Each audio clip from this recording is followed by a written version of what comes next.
Welcome everybody to the regular school committee meeting of March 25th, 2015. Calling the meeting to order at exactly 6 o'clock. First item on our agenda is the student representatives report from the high school. Talia, take it away. Neshoba has had a great beginning of spring. Last night, the concert choir performed beautifully and dedicated their last song to the memory of Michelle Farnsworth. The Best Buddies chorus also performed and did an amazing job. Last week, we had two students perform at Symphony Hall with the MMEA All-State Chorus, and one student performed in the Massachusetts All-State Band at the same venue. The Neshoba Theater class has also been busy and practiced their makeup application by making two of our teachers into zombies.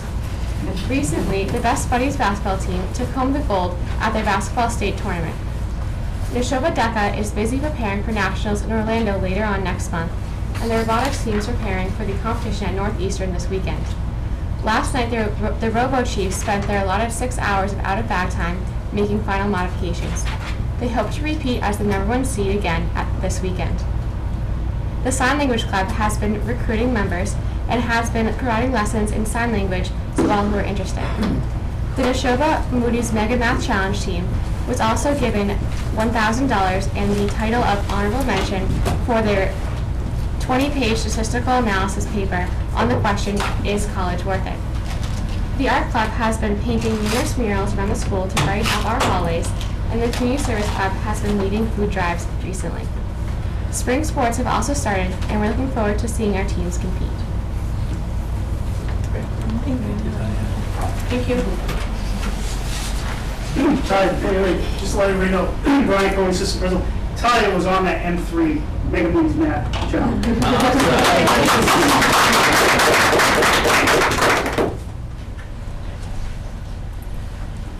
Okay, moving along to new business. The first item on that portion of the agenda is the enrollment presentation. Frank. So we belong to NASDAQ, which is a professional association that provides a wide variety of consulting opportunities for us. One of them is to update our annual enrollment projections, and Don Kennedy has graciously been bumped for several meetings to get here tonight, but he has an overview of our 10-year projection, an update, and he's going to share that tonight. And answer any questions that you might have. So if you want to sit there, Don, I've got I've got it on here. I think it'll take me a second to boot up. Yes, that'd be great. They have them all in their packets as well, so.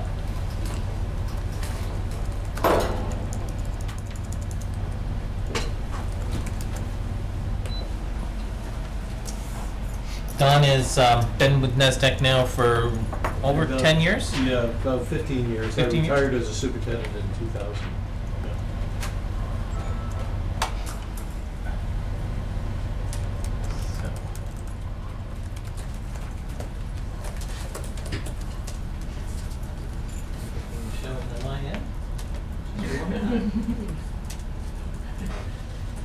There we go. I guess the bulb might be getting a little.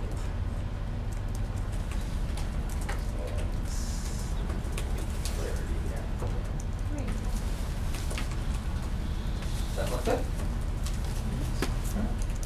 Maybe, Mr. Perkins or Mrs. Conti, can you just get one of?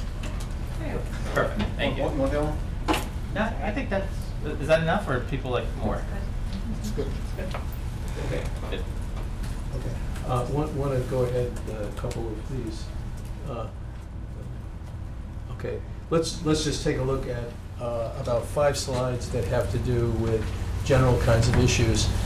This is the 1910 census. This is 2010 across here. And over the 100 years, you see the increase in population has varied a lot with what was going on in the history of the country. So during the Great Depression, the population increase didn't go up at all. And then you have a baby boom, and then the baby boom echo over here. Want to go ahead to the next slide.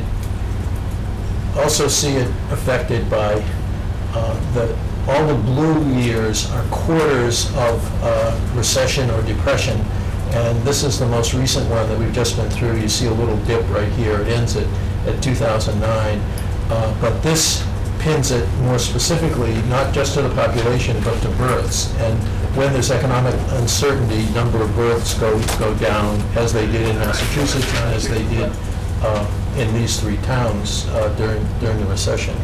Want to do the next slide? New England has, in the last few years, had the highest percentage of senior citizens in the country, with the exception of Florida. And you'll see here a deficit in here of young people and an excess of senior citizens on the high end. We'll go to the next slide. Yeah, deficit's probably a bad word to use in connection with children. I agree. If you have a child or grandchildren who are looking for teaching jobs, they should go to one of these dark-colored states, or maybe here. This is where there's the most economic activity, which is leading to young people wanting to go there and do their family formation years in that part of the country. That's where you can find the jobs, that's where you can find the teaching jobs. The part of the country that's green is the aging part of the country that is pretty much aging in place. And if you go to the next slide, the state of Massachusetts is projected between 2010 and 2021 by the feds to be decreasing in total public school population. Connecticut similarly, and only a very slight increase in Maine, New Hampshire, Vermont, and Rhode Island. The 26 states that have the most population growth, these three, 20% or more, and these 23 states, 5% to 20%, all of those are places that have a lot of young people who, at the end of their high school and college years, have gone to these states, even if they didn't come from that part of the country originally. The states that are blue are the ones that are reasonably near us, and the red ones are the New England states, and you can see we're the ones who are, if anything, losing the student population. I want to go to the next one. And one thing that is growing up, here's Massachusetts. This is the 2020 estimate. Here's the 2010 number. The English language learner population has been going up significantly, and going up by a greater percentage in Massachusetts than most of the other New England states. So that's one part within the population which is increasing. And in suburbs like we're in right now, or rural areas, the numbers may be going from 0 to 1 or 2 or 3 or 4%. In cities where it's been 20%, it may become 40%. The U.S. Census Bureau estimates that by 2043, the United States is going to be a majority-minority population. There'll be more people who are not white than white by 2043. Want to go to the next one? 88% of all the babies are born to mothers who are ages 24 to 44, and although the birth numbers are down in all areas, there are a somewhat higher percentage of babies being born to mothers who are older than age 34, but it's still a fairly small number in the population. I wanted to show you all these external kinds of things before we get to the specifics. But here are some numbers relating to Bolton, Lancaster, and Stowe. Here's Middlesex County in between, and here's Acton, Huntsville, and Sudbury. What I'm particularly interested in is the median ages of the population in the 2010 census, because this helps us predict how many children will be born. The older, the larger numbers of older people that you have in the population, the fewer births you're going to have. And as you can see, going from the 1990 census to 2000 to 2010, the typical median person in Bolton has gone from being 36.8 years to 38.3 to 42.8. So the population in Bolton is essentially aging in place. There are many senior citizens who are staying here and, if anything, in many cases retiring here. Younger people, as you saw from the earlier chart, are more likely to leave this part of the country and go to someplace else for a job and for family formation years.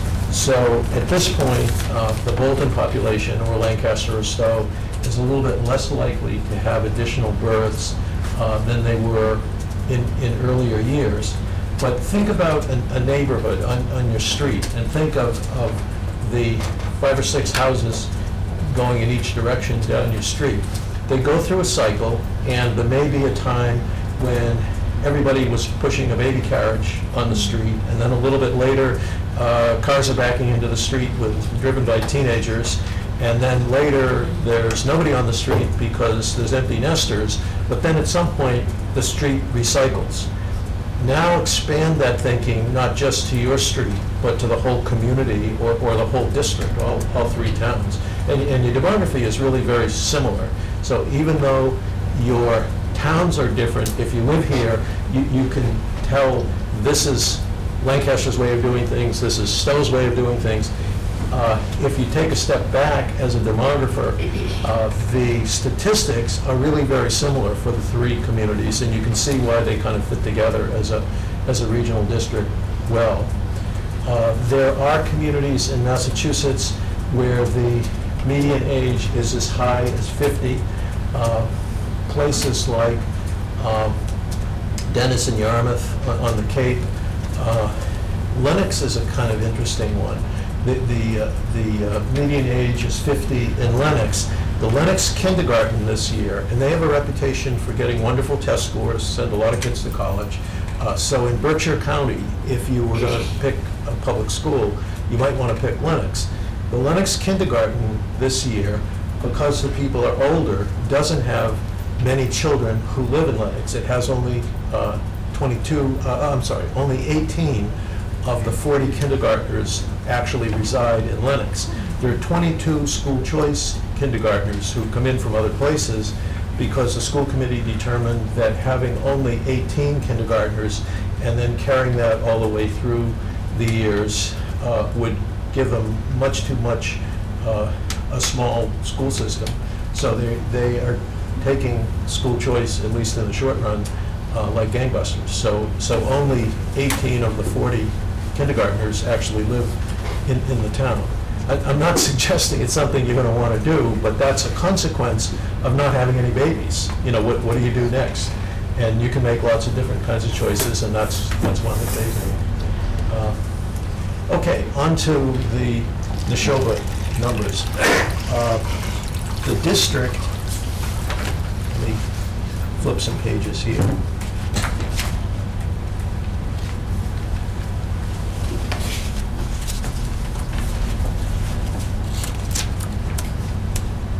The district has, if you're a school committee member and you can see these numbers because you have them on your own chart. There are the births. These are the school years from 10 years ago to now. We probably should flip to the next chart because I think it'll be a little easier to read. But this is the total for the district, and as you can see, this is the current year. You were down for 2 or 3 years, which is partly the result of the recession. This year was higher, and NESDEC was surprised because you had been having decreasing enrollments, not too many children moving in, not too many homes being sold.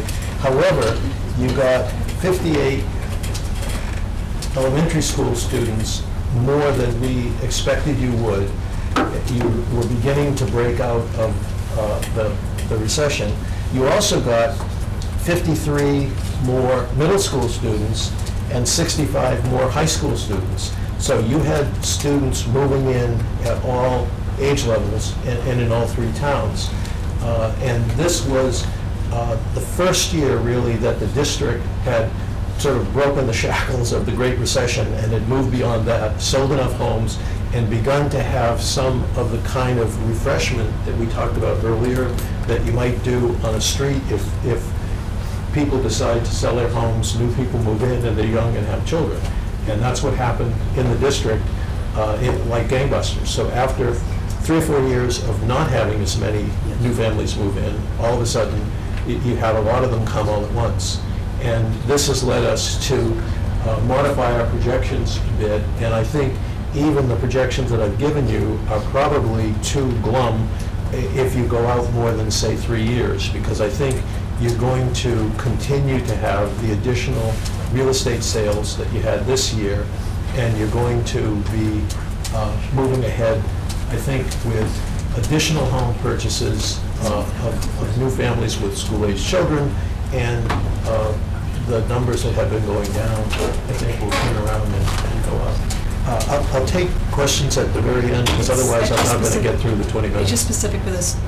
Is that census numbers, or is that actual seats that are being taken? These are actual students who are here. So that would include our school choice kids? Yes, Okay. they do. I want to go to the next slide. This is the projection.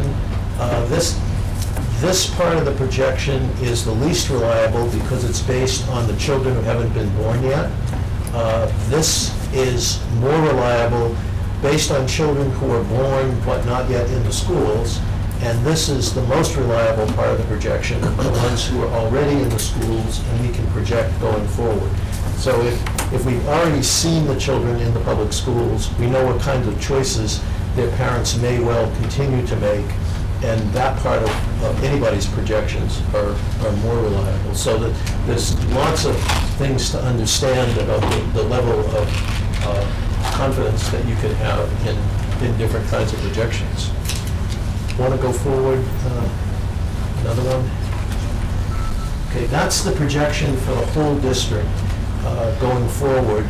And as I said before, I would trust it for these couple of years in here, but I think the next time we do a projection for you, these additional years going out farther into the future, we're very likely to be projecting higher because you will have sold more homes and hopefully had some more babies. I'm not as hopeful that the babies are going to come in the short run, but I think the home sales will, and then the babies will come. Next slide. So this basically is what it looks like. The recession did this to you. This is where you are now, and this is what the future appears to be. But I would trust more these first 2 or 3 years and think those are the most accurate. Next. There's a pattern that you typically see in communities. If they're suburban, they look like this.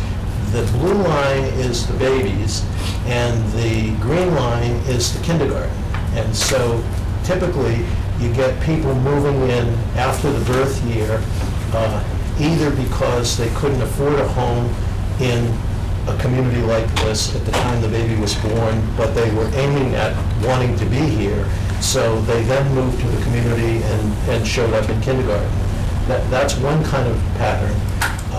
Other places, the more urban ones, and what I call, I guess, more of a starter community, a place like Framingham, for example, every year will have a lot of births, but 5 years later, only maybe 50 or 60% of the children who were born in Framingham will show up in the Framingham schools, because by then, the people have moved to Stowe, Lancaster, and Bolton, or wherever it was they were planning to move.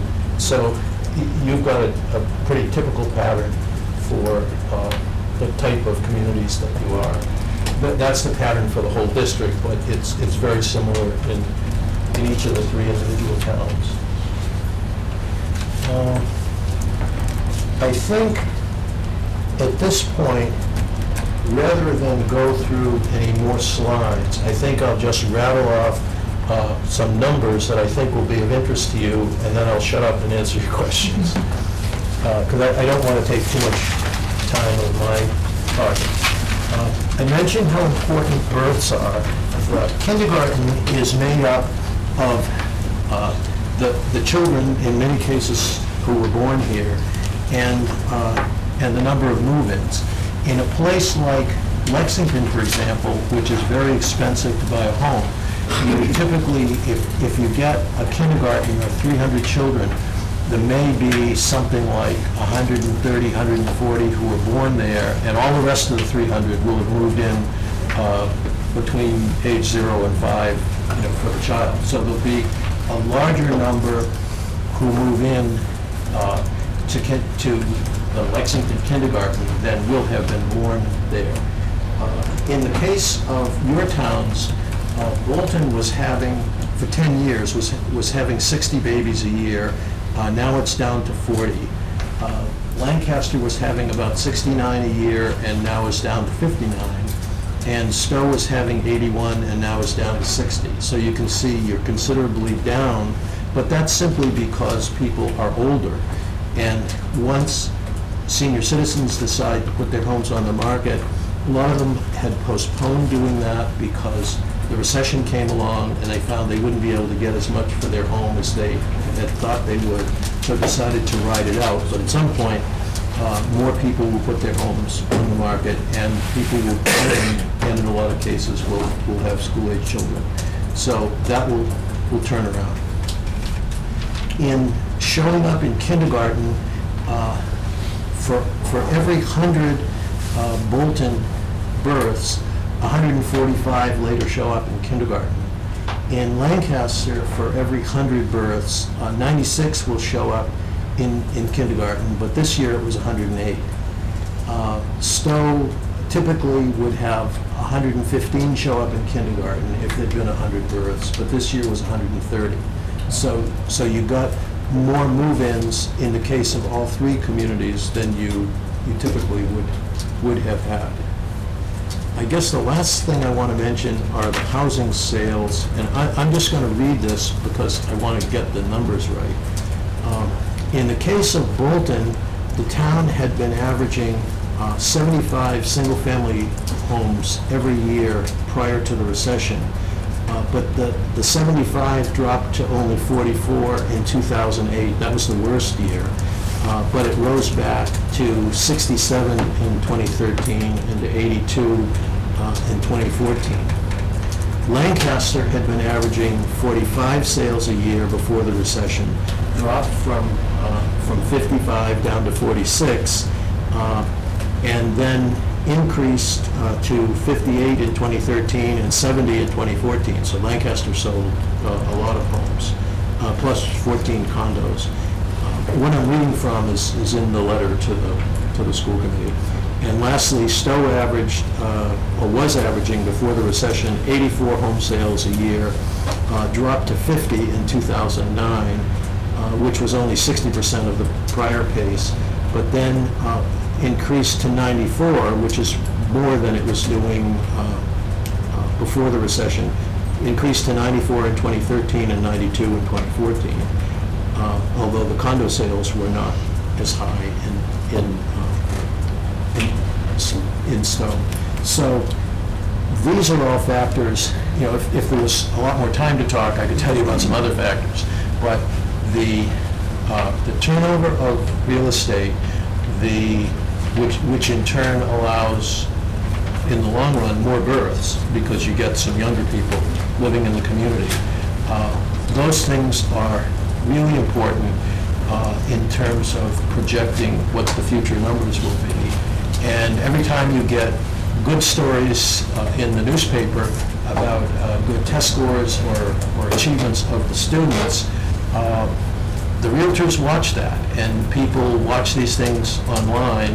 And interestingly, the real estate firm that's online called Trulia says that Middlesex County, or at least many of the communities in Middlesex County, is one of the 10 hotspots of real estate in the whole country right now. So if superintendents like Michael will from time to time ask me, what are the trends? And the trends are all over the place. And if you just think about Massachusetts, the trend in Berkshire County and on Cape Cod and southeastern Massachusetts is there aren't a lot of new jobs created since the recession, and therefore the young people have been moving away, and there aren't a lot of births, and there aren't a lot of school children coming into those school districts. In places like eastern Massachusetts, which includes parts of Middlesex County, but also some parts of Worcester County and other places as well, real estate is going like gangbusters. We're doing a special study in Westboro that's getting inundated with new families and new building. So if there are jobs available, and particularly the high-tech jobs that are being created in Massachusetts right now, those tend to be pretty high-paying positions, and people are able to afford the somewhat higher eastern Massachusetts house prices, higher than in other parts of the country. I'm sure you're aware that a house that in eastern Massachusetts might cost you $400,000 or $500,000, $600,000, you might get for $200,000 or $300,000 in some other part of the country, and that's one of the reasons why young people are having their families in other parts of the country, because the housing is so much cheaper. But the new high-tech jobs or financial jobs, the professional jobs that have been created in the Worcester area, the 495 area, the 128 area, all those kinds of things pay salaries that enable families to be able to pay the prices that these homes cost. And that's going to bring in people, and I'm optimistic that for the next 3, 4, 5 years, I think you're going to have enrollments that begin to look a little bit more like this fall's enrollment did, where the numbers surprised us at every single level. You don't often see families moving with middle age and middle grade, middle school and high school age children, but you got as many new high school students and middle school students as you got new elementary students, and that's a little bit unusual. Because usually with new families moving in, about 70% of the new ones will be elementary grades. And in your case, they were spread pretty much equally in every grade. So I'll shut up and go with your questions. Any questions?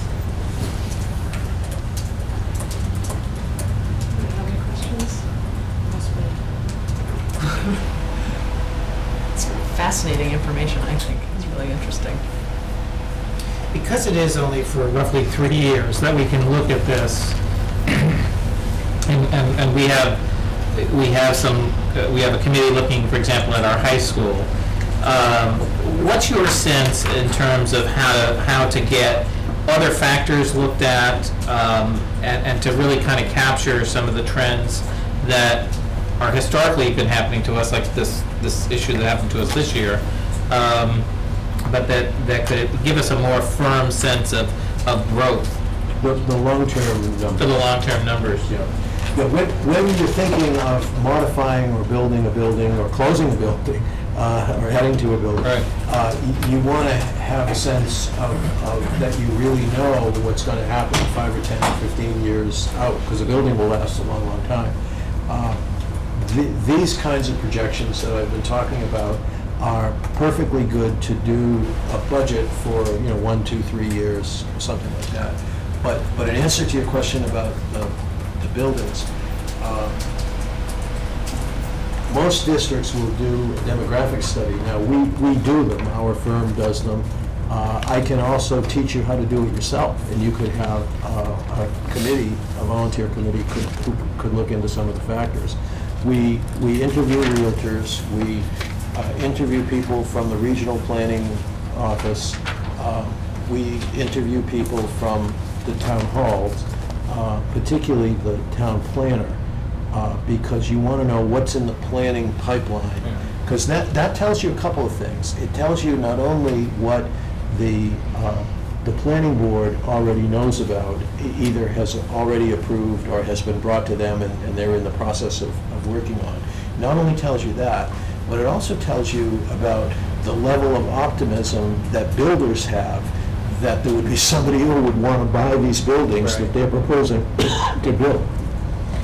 No builder will come and say, you know, I want to do a subdivision of 25 homes if they don't think they can sell the 25 homes.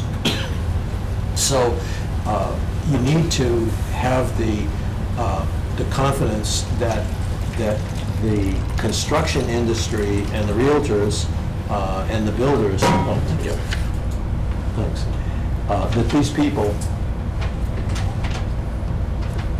believe that this number of homes could be sold in your community.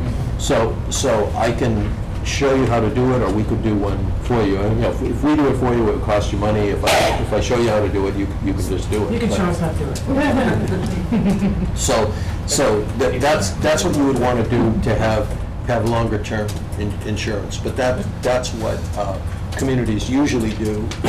If they're thinking of going to MSBA to do a building, or even if it's not going to involve MSBA, but they're just thinking of whether they want to close a building or shift grades from one place to another, that sort of thing.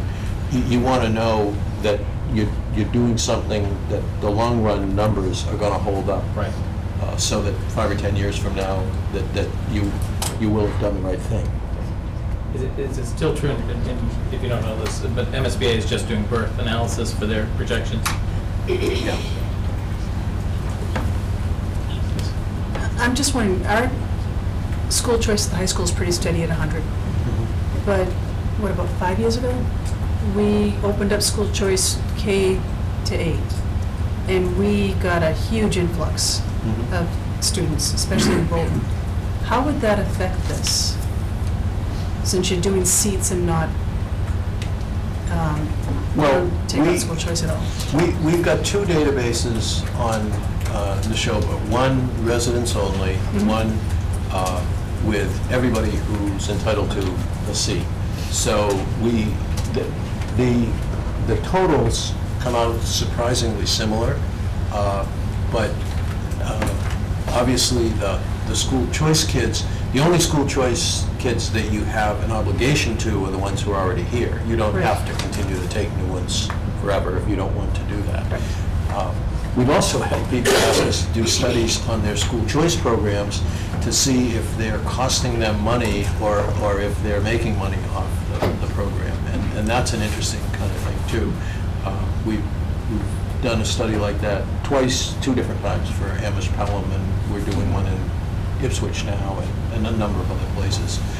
Berkshire County's got an interesting problem in school choice because Lennox, which I mentioned, if you just think about it for a minute, their kindergarten has 18 residents and 22 school choice children, but every other district around them is also going down in enrollment, so they're trying harder and harder to hold on to their own kids. Sure. So Lennox is hoping that they can continue to poach kids from the other communities, but there may not be anybody there to poach if the numbers go down enough, and if those children are held on to in the district that they already reside in because new changes happen. Interesting problem. But the school choice kids that we had, they're ours. But I'm wondering, so when you went through this exercise, when we had that bump up, when we first introduced school choice K through 8, it wouldn't have skewed this at all?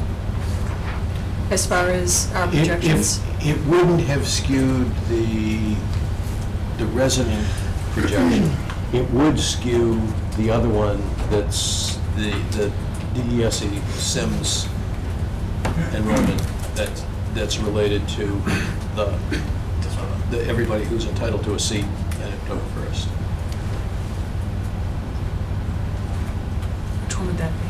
Yeah, I may have incorrectly answered an earlier question because it just occurred to me. In the fall, in October, the district sent us their Sims numbers, and we sent back a set of projections based on the Sims numbers. And I don't know if that was given to the school committee or not. More recently, the district sent us the resident numbers in Bolton, Lancaster, Stowe, and what you saw in the letter and what you see in the slides are residents of Bolton, Stowe, and Lancaster only, but not school choice kids. So you actually have more kids in the school system total than these numbers that NESDEC is showing, because we're not counting your school choice students for the purpose of this projection. We did one earlier that did include school choice, but, and a lot of districts, Wayland will ask us to do it both ways, with Medco, without Medco, whatever. So the numbers that you were just talking about are Resident numbers. resident numbers? Right, and I should have made that clear from the beginning. I mean, I think it says that in the letter to the school committee, but I don't think I said that when I started showing the slides. So the increase, the surprisingly large increase was due to Was- move-ins and not because Right, with we student move-ins started and not school choice, yes. Okay. Yeah. And it's directly tied to the housing sales. You can see where the housing numbers went up. And these are some of the children who are living in those houses that just got sold. Can I ask you a question about the studies that you're doing? Did you say Ipswich, you were doing a school choice? School choice in Amherst, Pelham, and Ipswich, and, several other places. What did those studies entail? What's included in those studies? Well, Why do you find them interesting, the results? What the districts are interested in, when you take a school choice child, you get $5,000 from the state that you wouldn't otherwise have gotten, plus some additional money if it happens to be a special needs student. But say $5,000. But it costs most districts $13, $16, whatever, $1,000 per child for their education.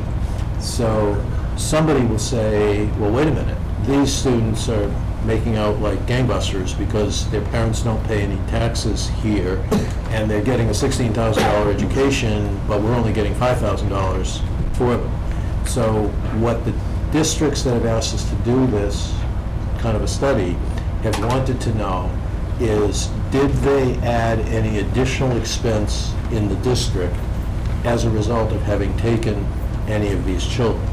And what we found, at least in Amherst Pelham, two different times, I worked on that one myself and I remember some of the details of it, was that no, it hadn't cost them an extra penny, because they were very careful whenever they were declaring any empty seats, that they were only at grade levels, that they would not be adding any additional staff at that grade level if they took that number of children. So if they had 4 extra fourth grade seats, they might declare 4 seats empty in fourth grade, and they would take the children and they didn't add another fourth grade teacher or any part-time staff or anything else.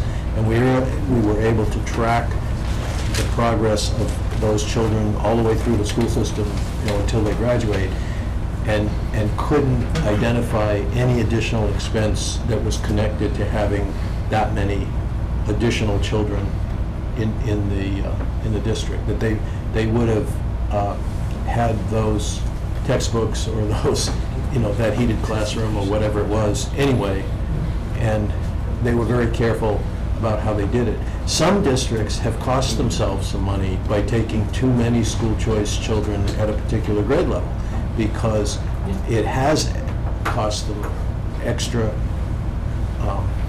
identifiable expenses.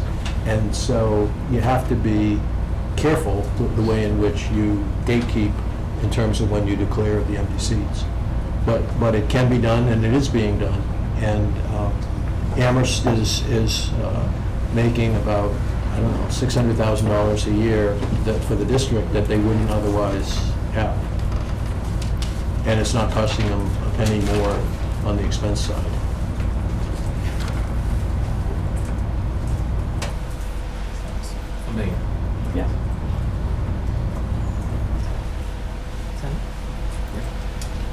done very much. I appreciate your patience in trying to get Thank you. through this, and we might be back in touch with you, another committee, to look at possibly training a subgroup to become demographers. Michael calls me up every once in a while, and we have chats about things like this, and I'll look forward to your next set of questions. What if? Thank you very much. Thank you. Okay, next is, we have a private school approval. So this is a school in Lancaster. It's a Montessori school. They've not gone through the public school approval process before. Massachusetts does not require kindergartens to go through the public school approval process.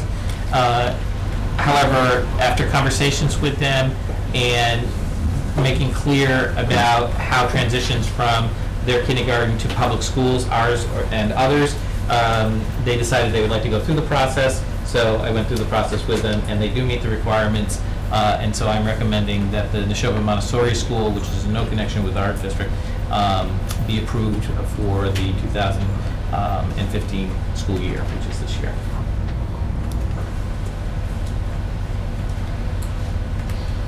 Would anyone like to make a motion? Or have any questions first?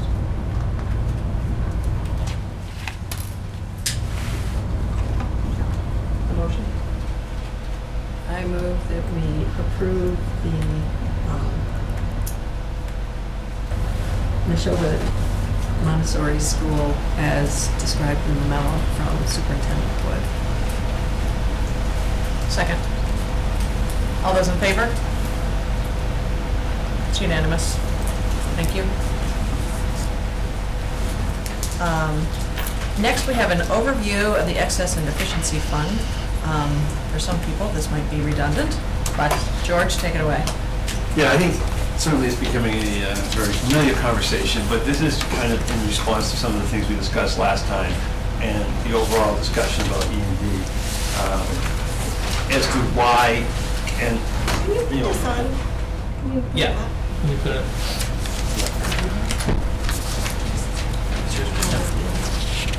Yeah, we can just, so I'll flip that. Gotcha. So, since we've been talking about E&D so much, and there seems to be, we seem to be working on an assumption that we annually, and I'm going to use this word, I have to try to put it in quotes most of the time. It's not technically correct, but I think it does indicate what we're looking to indicate. Replenish the $1 million we allocate each year. So every time I use replenish, can we just put that in quotes? Because it's, but I think it's it's an apt description though for our purposes here. So, you know, so the discussion I wanted to get involved in, how do we replenish? How do we go from 2.0 million to 2.2 million down to, you know, allocate 1 million of it in a budget and somehow back up at 2 million again? And why is that happening? And, you know, why is it maybe not going to happen this year, and why it's not guaranteed to happen every year? So essentially, and this isn't exactly right, but it's, again, for the purpose of discussion, I think it's fair. It comes from two areas. It comes from excess revenue above what our budget is adopted and projected upon, and it comes from it's money we didn't spend that was allocated. Revenue, you can see there. Those are the only categories in FY14 that we had a differentiation on our revenue. Most of our revenue, we know what it's going to be. The town assessments, we know what they're going to be, and that's what they are. The town doesn't pay us any less, nor do they pay us any more. Most of the time, Chapter 70, we know what it's going to be. Last year, we essentially did, I don't know why there was a difference of $1,150, but sometimes the governor's budget in July might add, some money, and that's the only time we wouldn't know. We would have projected a different amount in March than we actually end up getting, because the state budget's not done. A few categories are completely, are much more difficult to do. Medicaid reimbursement is one that's very hard to project. Regional transportation is a little bit less predictable. And bank interest is becoming, that was just really close this particular year, but it's not always that predictable. So, and things like charter school reimbursement is somewhat hard to project too. Some of these numbers we don't know until actually literally the very last day of the fiscal year in which we've got them. So in other words, almost 18 months later from where we started the budget till we actually know the numbers. So anyways, in FY14, that's where the revenue differences were. You see the budgeted amount for those categories, the actual amount, and the difference. So overall, we collected by the end of the fiscal year $245,000 more than we had anticipated in the budget 18 months prior when it was being formed. So then we look at the expenses, or the other side that these things come from. And those are the surpluses. We had major surpluses, okay? We had insurance benefits, ran about almost a $400,000 excess again last year. Our transportation ran a $50,000 excess. Charter school tuitions, we were a little bit less for a change. Sometimes that goes over. We actually were $54,000 under budget. And those budgets for those charter school tuition and school choice come from the state projections for us. But again, they sometimes change. If one or two kids leaves a charter school mid-year, or one of the school kids leaves their school choice mid-year, or that can change that actual number by the end of the year. But the state is also projecting that essentially 18 months ahead of time. So we can't totally predict students' behavior and experience. And our salaries. Often we've talked about this every year, every quarter really. Often we run a surplus in salaries somewhere between 0.5% and 1%. Last year it was just over 1%. So in FY14, we had an $810,000 budget surplus, which was about 1.5% of our budget, a little bit more. So the impact that had on the excess and deficiency account was what you would expect. At the beginning of the fiscal year, we had $2.2 million of E&D. At the end, we had $2.25 million. That was only an increase of about $15,000 because the replenishment isn't exact. There are other factors that go into it having to do with encumbered funds from previous fiscal years, things like that. So there's going to be some variance. That's not the only thing that comes into it, but there's some other very technical things. But for the most part, because the state certifies that number, remember, we had to submit the number for E&D to the state. It's not what we determine we have in E&D. It's what we determine through our auditing and accounting that we submit to the state, and they have to certify that's right. And if they feel that we have some liability that we haven't properly covered or whatever, they'll deduct that from our certified E&D. Because essentially when they certify it, they're saying you are free to spend this money or use this money because you have no liabilities which would be attached to any of the money. So the point for this memo was to kind of show you how they got replenished again, using that term. But the important aspect of it that I tried to stress in this memo is replenishment just doesn't happen. It needs two concrete things to be positive, namely revenue surplus and budget surplus, or some combination thereof. The problem is, and as we go forward thinking of spending more because we've been so successful 3 or 4 or 5 years in a row with this number, the problem is this particular fiscal year we have deficits that we've never had in the past. We have a $400,000 out-of-district tuition deficit. In other words, we have spent or will spend $400,000 more in this fiscal year than we budgeted for out-of-district tuitions because of situations we could not forecast or see. Clearly, we couldn't forecast snow removal, and because we had to remove, we had such a horrible winter, both the plowing itself, and then in addition to that, over February vacation, we had to spend a substantial amount of money removing snow from our roofs based on some engineering recommendations and good practice, as you saw, all over the place. So we have two major in-year deficits that we haven't really had in my tenure here at this level in 10 years. So that's $600,000 that we have to find within our budget. Luckily, this year, we still, and for reasons we can discuss in depth, it's not planned, it just continues to happen, which is good, and hope it does. We do look like our overall insurance item is going to have a healthy surplus again, around $400,000. That would pretty much cover the sped deficit, but that is no longer available for replenishment, so to speak. We have a smaller salary surplus district-wide this year, unfortunately. It looks to be like $150,000 right now at the best. It may be a little bit less than that. There's still a few other things that aren't done yet, because fiscal year is not done yet. We may have revenue surpluses somewhere in the $150,000 to $175,000 range. But if we are projecting out FY15 to the very end to try to replicate what I just showed you in FY14, we would estimate this year our surplus is our combined surplus is about $500,000 or a little bit less as of this point. So if that carries through to the end, that is not going to replenish $1 million of our E&D this year. So what I wanted to show you at the chart that Michael has up there now, so at the start of this year, as I stated a little while ago, we have $2.2 million of E&D. Right now, it could change, but I do not expect it will change dramatically. We'll probably replenish, so to speak, at $500,000. If we spend the recommended initial $1 million, we project to have still a pretty healthy balance as of 7/1/16. That would be actually 7/1/15, I'm sorry about that, 7/1/15, it would be for FY16, but the certification date would be next July. It would be $1.7 million. If we spent, based on what we see right now, we spent $1.2 million in this budget, this revenue, it would be $1.5 million, still pretty healthy. And if we spent the full $1.5 million we talked about last week, it may be as low as $1.2 million. Not minimal, but certainly less than we've carried in recent years.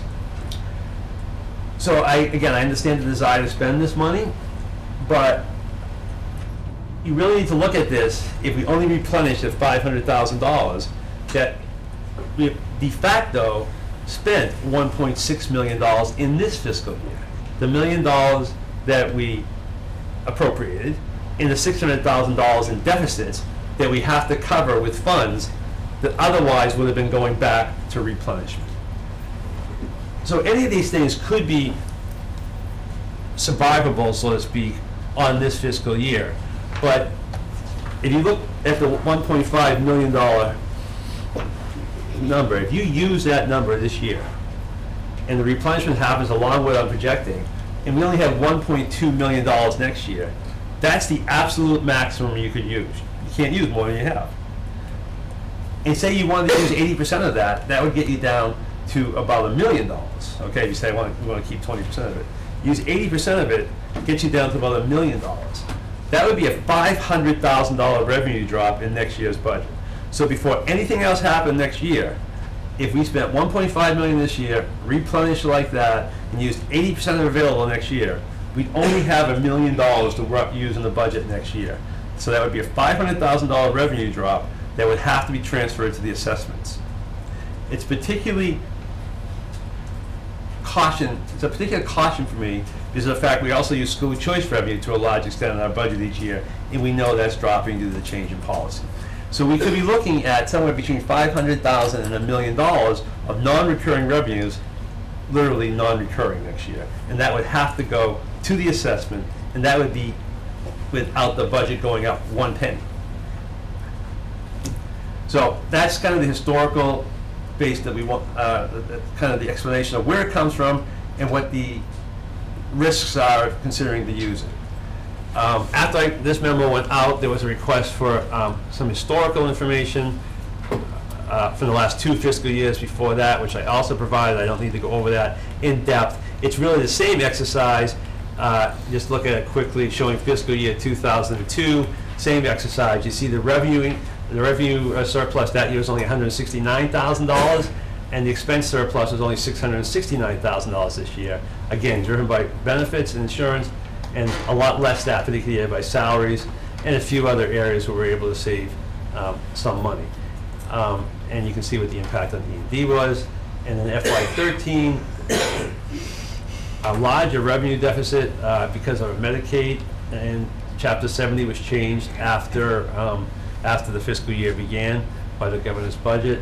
And the budget surplus on the other side was insurance and benefits again, and again, lesser amount of money in salaries. These 2 fiscal years are probably more similar to salary experience as we're having now in FY15 than FY14, when we had a much larger salary surplus. That, there's a lot of factors involved in those things. If anybody wants to go into the details of why the insurance and benefits and the salaries, have surpluses at times, we certainly can talk about that detail. But the overall idea is just to give you an example of where it comes from, why it has happened in the past years, and why, frankly, Murphy's Law, why it may not happen this year, or it doesn't look like it's going to. And the considerations that should be given as you go forward on this budget. Thank you. Unless there's any questions about the E&D. I hope it was clear. Because it's big numbers in a lot of categories, I realize that, but. You have a question? Sure. Mr. Lindsay? When we talk about next year's budget, you're going to have to have an automatic 500,000. What basically you're saying is you're raising next year's money on this year's taxes. And I don't think you should do that. I think people should be able, taxpayers should keep their money until it's really needed. Even under your worst case assumption, you're gonna have $1.2 million. I just think that's more money than you need, and certainly is enough. And so I know it's a one-shot thing. I know it's not an ongoing benefit, it's a one-time thing. But I think you have taken too much of the taxpayers' money, put it in a savings account earning 0.5%, and the taxpayers have much better things to do with their money. Tax us next year when you really need it. And frankly, I'm suspicious that you won't replenish. As we go through this same thing in Bolton, every year, the town accountant and the selectmen tell us all the reasons why this past year was special, and we have all this extra free cash, and it's not gonna happen again, it's just a one-time thing. And every year, there's $500,000 more free cash in Bolton than we were supposed to have. And so I'm very suspicious of your saying we're not gonna replenish this year. And even if you're right, I don't think you need to keep more than $1.2 million. And if you have to tax more next year, at least it'll be for what we're really paying for. Right now, what we're paying for with our taxes is building this thing back up. None of this buildup is going to go for services or for kids getting a new Spanish class or something. I know it's just one time, but I just don't see any reason for the taxpayers to pay money so that next year when you come, it'll be easier for you to do the budget. It shouldn't be easy for you to do the budget. It should be hard. Well, I wasn't suggesting that it was easier, but I certainly understand what you're saying. But the difference is, I think by keeping a reasonable balance in E&D, though certainly, I mean, your argument that you could give it back to the taxpayers and go down to zero, I mean, I can't refute that. I mean, that would definitely be the case, okay? I didn't say that. I know, but I mean, the point is, I understand it's money, okay? But the point is, I think given the fact that our taxing is generally pretty even at 2.5%, okay? I just think that if you're able to manage your stored reserves, as one of our administrators like to call it, you're giving more predictability to the budget. Your approach is more pay right now, and I agree. But historically, my experience, you know, of many, many years in municipal government, is that when the time comes to pay as you go, people don't always appreciate that either. So it's the level aspect. That's, you know, that's the difference in philosophy. We could argue that all night. But as a just taxpayer, my experience has been you're taking my money way ahead of time. Right. I disagree with that. Making really but- lousy use of it. And also, I don't think you're as careful on the budget as you would be if you had less E&D. If I've got $700 in my personal checking account, I'm really careful about every expenditure. If I've got $7,000 in my personal checking account, something comes up, well, okay. And I really think you should be on a tighter financial leash. Let me just briefly respond to your other point. As far as, you know, I understand what you're saying, and I'm really not saying it's a special year. I'm saying it's actually been pretty consistent, as people have stated, okay? But there are two differences this year. It's those two deficits. They're not projected deficits. That's money we've already spent, okay? So if you add those back into what I'm projecting, the $500,000, you know, right now surplus, you'd be right back where we were. So it's really a consistent year. The only difference is there's two very specific things that have really happened, and we've already spent that money. So that's why. Can I absolutely guarantee you it's not going to come in? No. But I don't see where it's coming from, and I would challenge anybody else as to where it could come But from. my experience has been they never see where it's coming from, but every year it comes. My experience is you generally know where it's coming from pretty early in the fiscal year. Can I ask a question? Can we table the discussion of E&D till after we get through this new scenario? Because I don't want to, I think that where we land is going to impact our discussion on E&D. Could we do that? It's fine with me. Yeah, I think that makes sense. Makes sense, yeah. Okay. Well, then let's move on to old business, although it doesn't feel very old, and that's the FY16 budget deliberation. Right. So I shared with you earlier today, it's in your packet now, this document looking at budget considerations, and just so that you understand how to go through it. Yes. I just wanted to get it first. So you'll recall last week we had two sections, the top two, and then so what I'm going to focus on with no changes for tonight, and then what I'm going to focus on is this bottom section, and then just point out to you, asked George after our last meeting, then to add the impact on assessment for each line as we go through, so we can pick and choose almost the conversation that you ultimately want to end up with in terms of final budget. And so you see that what the impact is. So I'll start from going backwards. On the expenditure side, to Lorraine's point, what I've come up with is $997,000 in reductions. So that takes the first chunk that we talked about last week, and which totaled $375,000, and looking again at new cuts to the budget, both well, everything. Every line was looked at. The conversations with the administration, conversations with our association, and you know, recognizing also the conversations that we've had here at the board level, where you know, we really want to make sure that we're trying hard to keep going forward as much as possible, but we're recognizing we have limitations. So we dove back in, looked at our retiree insurance, and scrubbed the numbers there. It's going to be a very tight cut, but we think if we cut $50,000 there, we're okay. It's a low enough number that if we have to make up differences, that we can do other kinds of things within the budget to freeze expenditures in the future to backfill that. I go back to, frankly, something out of the first chunk that people didn't feel comfortable about, and that is the new salary proposals. After conversations with the association, conversations with the administration, we feel that in order to really keep going ahead with performance, our district goals, our school goals, we need at least a level services budget. Yes, it would be great to have these new positions. We definitely need them, but what we need is to hold on to what we have as much as what we have to be able to continue to move us forward. So for a little more clarity here, these would be the two special education positions, an asterisk there, and I'll talk a little bit about that. And the 0.6 alt-ed position that was recommended. So this is 2.6 of those new positions.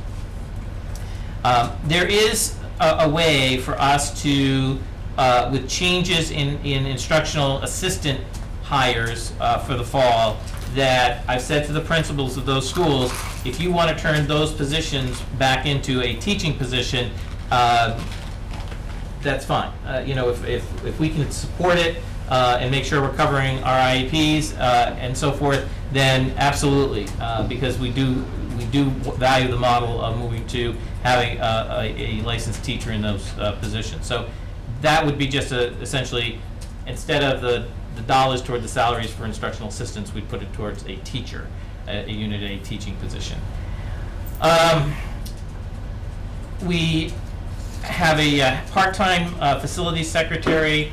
This is a valuable position, especially for our building rental and our just the volume of paperwork relative to purchase orders and so forth.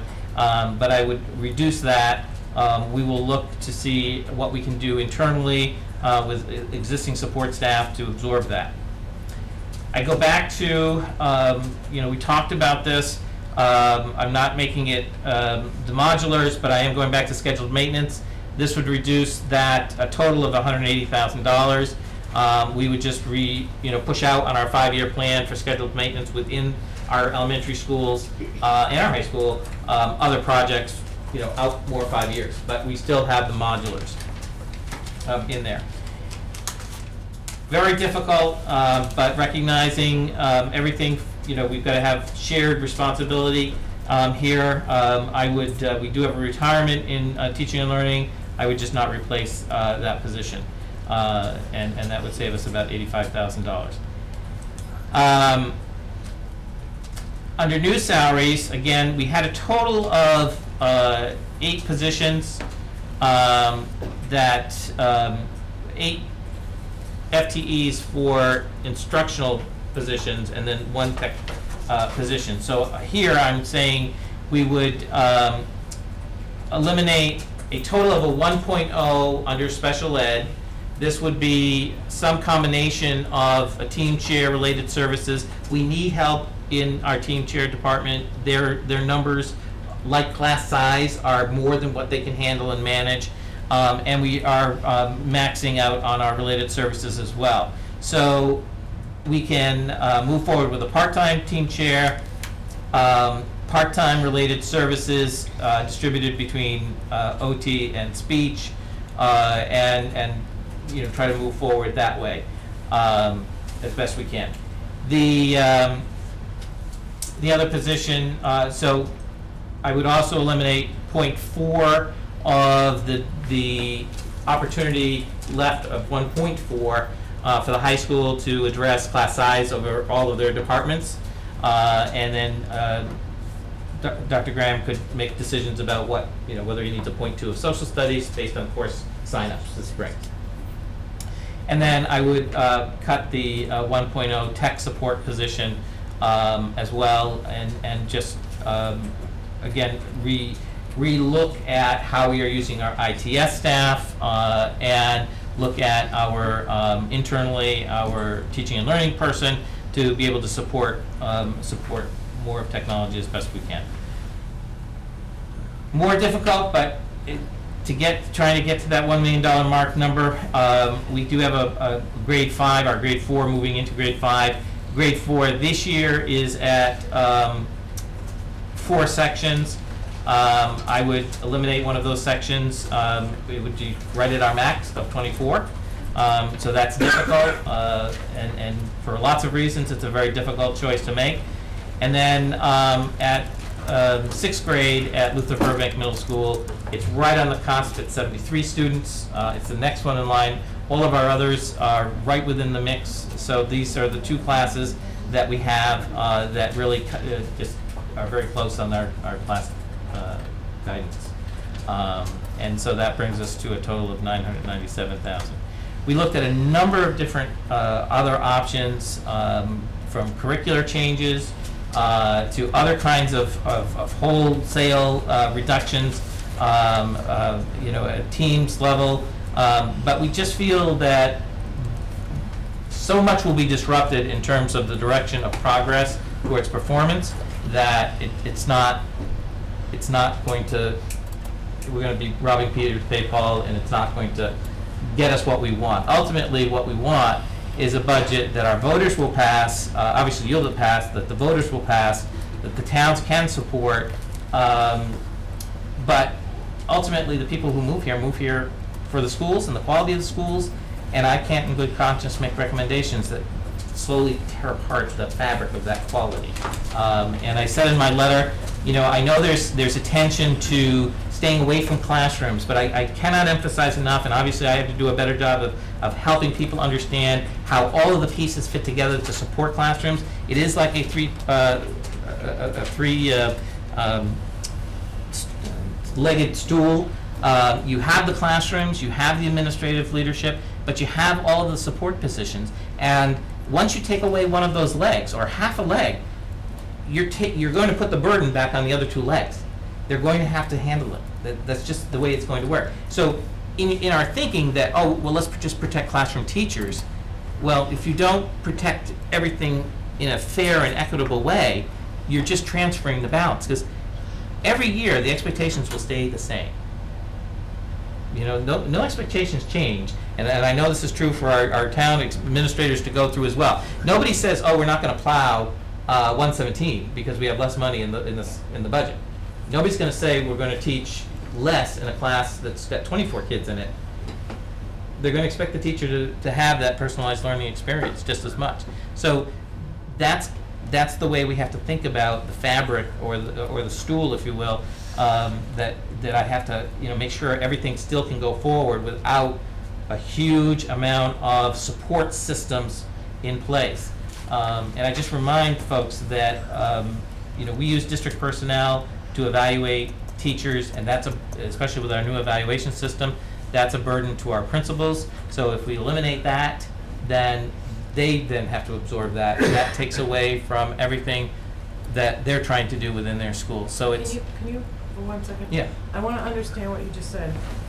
Are the principals evaluating your staff now? Is that what you? So the principals, everybody who has an administrative license is part of the evaluation system.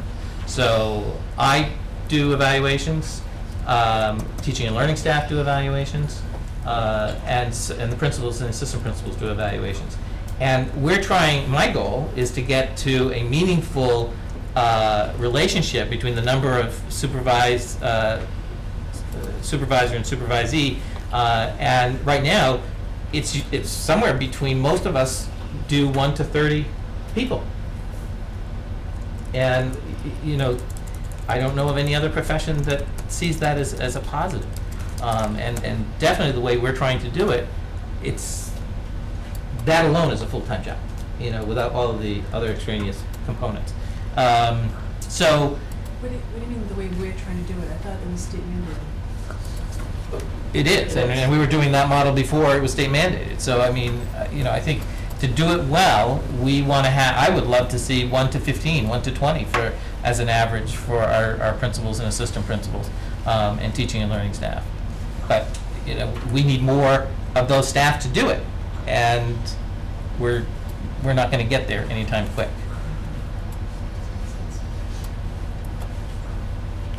So these are the reductions that I would recommend.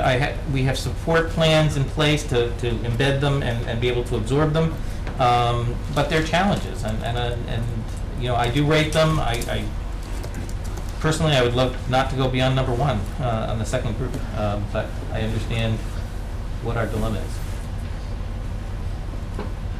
Can you explain what the retiree insurance $50,000, does that mean we're taking benefits away from retirees? No. Just the total cost. Total cost. You saw it in the past couple of years for lots of reasons, which we can talk about. We've had some surpluses, and now that we have our new rate figuring forward, we can deduct $50,000.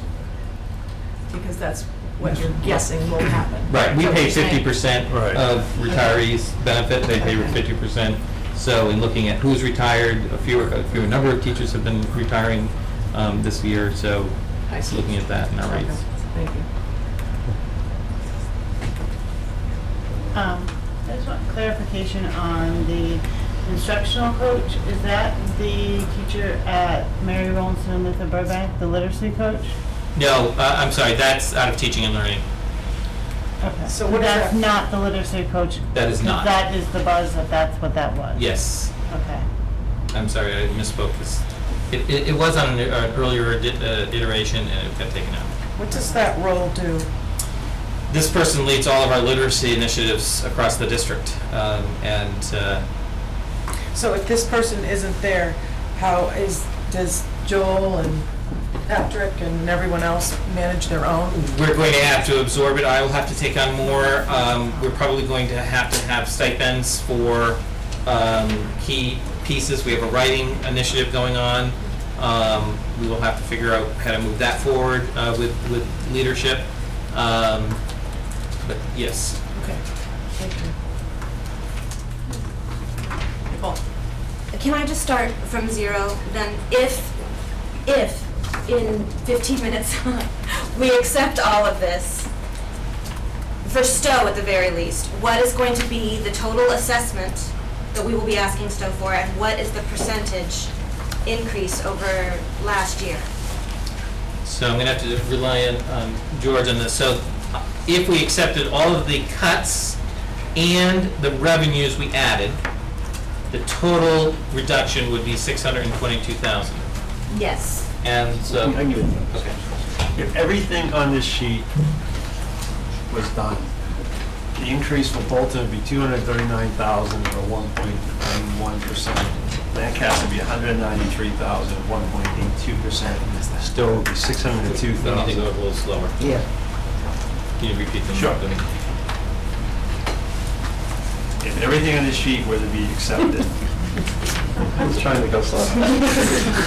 That's good. And I think these numbers are in your memo. They're pretty Yes. close. And and I want to caution, these are not verified, but I believe they're accurate. And a couple times saying they're very close. The Bolton assessment would be $12,746,891, an increase $239,498 or 1.91%. The Lancaster assessment would be $10,859,560, an increase of $193,937 or 1.82%. The Stowe assessment would be $15,596,303. 15 million, I'm sorry, $596,303 for an increase of $602,169 or 4.02%. And just a reminder, the difference in the percentages really has more to do with the minimum local contribution, which is a number that is set by the state. And enroll, but that's set by the state. So the total assessment would be $39,202,754 or 2.71%. Because of the revenue changes, the assessments would now be actually under the overall increase of the budget. And the budget is a little bit less than 3%, a little over. First of all, I want to open the statement and remind all of us on school committee that our job is to preserve and improve our schools. That's our job. And I hope that everyone's on the same page. I'm perhaps getting the idea that not everybody is from previous meetings. I have some big concerns with the elimination of teachers in Lancaster, being right at the limit. We are one of the towns in the district that often has an influx of students from other schools that we have to educate. That is not always predictable. That puts us then over the limit. Also, Lancaster has finally, and I think we can, been one of the schools that we've been looked at and said, you know what, you're finally doing good. Why aren't we doing what they're doing? And now, while we're finally there, level with everyone, I don't want us to get, knocked back down. I want us to be on a level playing field, and having that many students in a classroom is not where we want to be. And then according to Dr. Kennedy, when he did his presentation, Lancaster had the highest house sales and growth in the town. And I know just from down the street from me, there's 6 houses that went up in 3 months, and 4 of them are sold. And, in 5 feet of snow. So, and they're houses with swing sets, and they're houses with kids. So I think predicting how many kids, or not being able to predict how many kids might come in, the children from other places that we get sometimes throughout the year, sometimes they come and go, is unpredictable. That to be right at that limit. We're actually above it if we do this, right? For the 6th grade, For we're 6th grade, above what one class we above. have agreed. Bolton's got 2 classes that are already above it before we make any changes. Right. I mean, It we're is. already at 25 kids and 26 kids 6 in and grades 7. 6 and 7. It's not okay. That I don't think that we are doing our job to preserve our schools and the education for our kids. And I'm not sure how to do it and how to get the money, but I don't feel like we're doing our job if we make these cuts for our kids. I think we're going backwards. Okay, so I hate to do this. And just like Kathy said last year, let me just say one more thing, is, we are at the bottom of the barrel for what we pay per student, yet we're still doing really well, and it's because our teachers are amazing and scramble and do above and beyond what they need to do, what they're required to do, and, they, for the most part, don't complain, but they just do it. Yes, they'd like to get paid for probably 50% of it, but you know what, they're not, and they still do it, and we're very lucky for that. And now we're gonna take away some of this support stuff, and they're gonna do more. Or, you know, even the halftime secretary. So that needs to be absorbed by someone else who, the work isn't going away, it's just the position's going away. And just like Michael said for the other thing, the work for all this isn't going away, it's just more stuff for our existing teachers, and it's a disservice to our students and to our teachers. Kara? Where does E&D fall in all this? So that's that first grouping of items, that's the revenue. So line 7 there is the E&D. So that's the 500,000. So that's the On 500,000. top of the million that we originally had in the budget. Correct, so that's $500,000 more, so that's Right, one, so it's 1.5. total. But, Yeah. but that's a, you know, I think that there's, because I got inundated with calls about E&D over the past few days.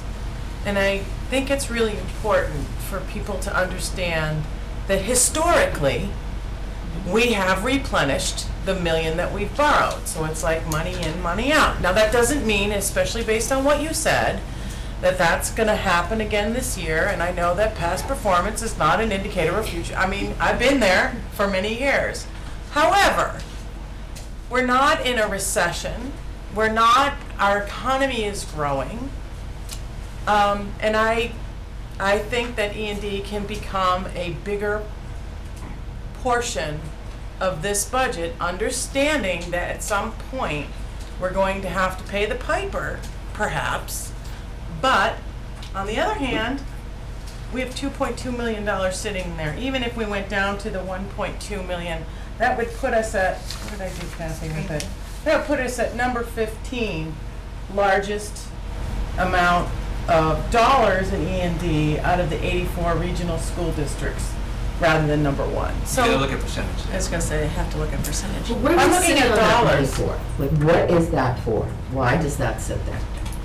That's what I tried to explain. That's those what he numbers. just explained. So, I mean, one big factor is that we do have to use it for our cash balance so that we can meet payroll regularly, because we get paid quarterly from the towns, and we essentially get our state money whenever they decide to pay us, roughly every 6 months. So it's kind of like when you pay your bills at the end of the month, and then you bring your money home, and it's in and out. So that's what it's for, right? That's right. But you need something in there. We Right. can't, and if we go below it, we would have to go to the towns and ask for money. So if we had lots of bad things happen in 1 year, so you always want something in your. But what kind of bad things? So Like $600. like the roof piece, because we Yeah, didn't, the we didn't roof shovel it. piece is. You know, we a- have- Yeah. We have 6 kids move into town that need Yeah. special ed, which Special ed. happened this year, Yeah. that we have now a $600,000 special ed bill that we're obligated to pay. We're gonna be learning about another expense later tonight that we've already encountered. Have we ever had that situation? I think we have it now, and I think we have it continuing to happen. Right. I mean, we've had smaller occasions of that type of thing in the past. Certainly, snow removal has, been variable over the course of my tenure here. Yeah. But do we ever go so low that you're really concerned? Like, I've been reading about all these other towns who have much lower E&D. Right. Do we ever go that low? We do not, and I will tell you just from the fact that I inherited the district when they went too low. And so I'm gun shy about doing that. How low were they? They were in a deficit of $3.4 million. That's irresponsible. That was irresponsible. And that's not gonna happen with. I totally agree, but I mean, so that's always nagging in the back of my head. I think I'm personally comfortable with going down that 500 for this year, knowing that, we have to reassess next year, and maybe we'll go a little lower, maybe we'll stay where we are, but I'm personally okay with that one number, even knowing that we're not having a great year this year. But I don't know how much lower I would go this year, knowing we're having some difficulties. Or feel comfortable with. But I'm more uncomfortable.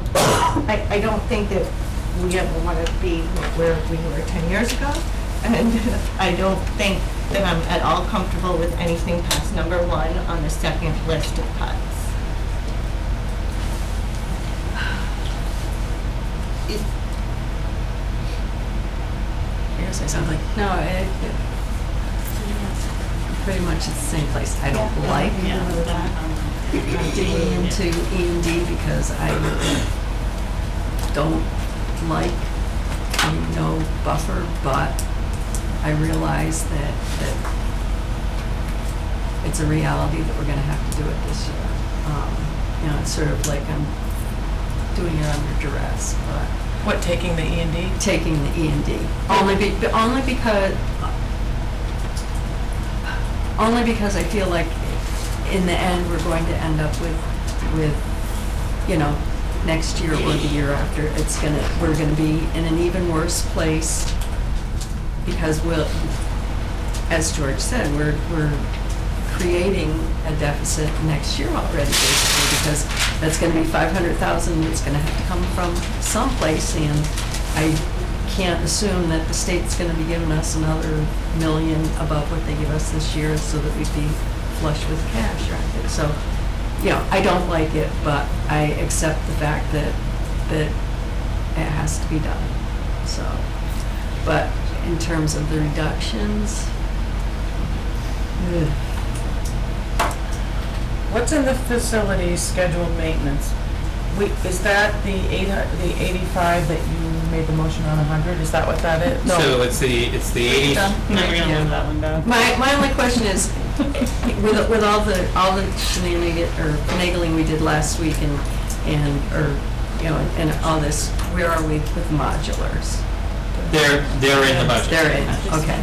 We would go to other items, and I feel more comfortable today giving some other. Okay, and I feel slightly more comfortable taking more money out of E&D because that's truly a one-time expense. And I think that has to be the big understanding, that you can't do, and, that $400,000 that we have this year, unexpected sped expenses, there's a pretty good chance that that's gonna be there next year, and I'm sure unless those kids are 18, they're not going away. So that's another $400,000 already in next year's budget. Well, it is budgeted. It is budgeted, It is so- budgeted, that's what's driving, one of the things driving. It'll just be their increases of their placements.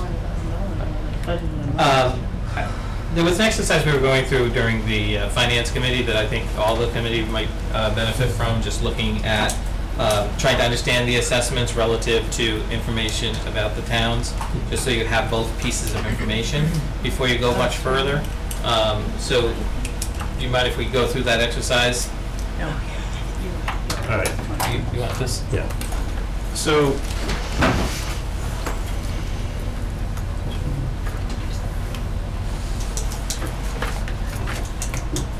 as we talked 4 weeks ago, and for those who heard this before, I apologize.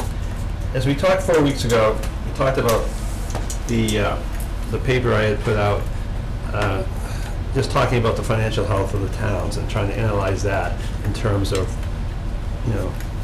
what this budget looked like and looking at our own financial health. And I fully recognize that that wasn't the most popular piece of literature with some people, and which is fine, and that's the way it goes. I understand and appreciate that. But I think it's been widely discussed, which we also appreciate.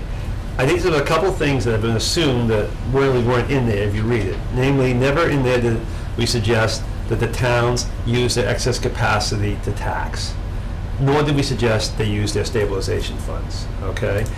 Simply suggested that they've had the ability to rebuild their financial health and financial base over the last 5 years. And I've seen some comments that somehow we were suggesting that they spend all that money this year, and the answer is no.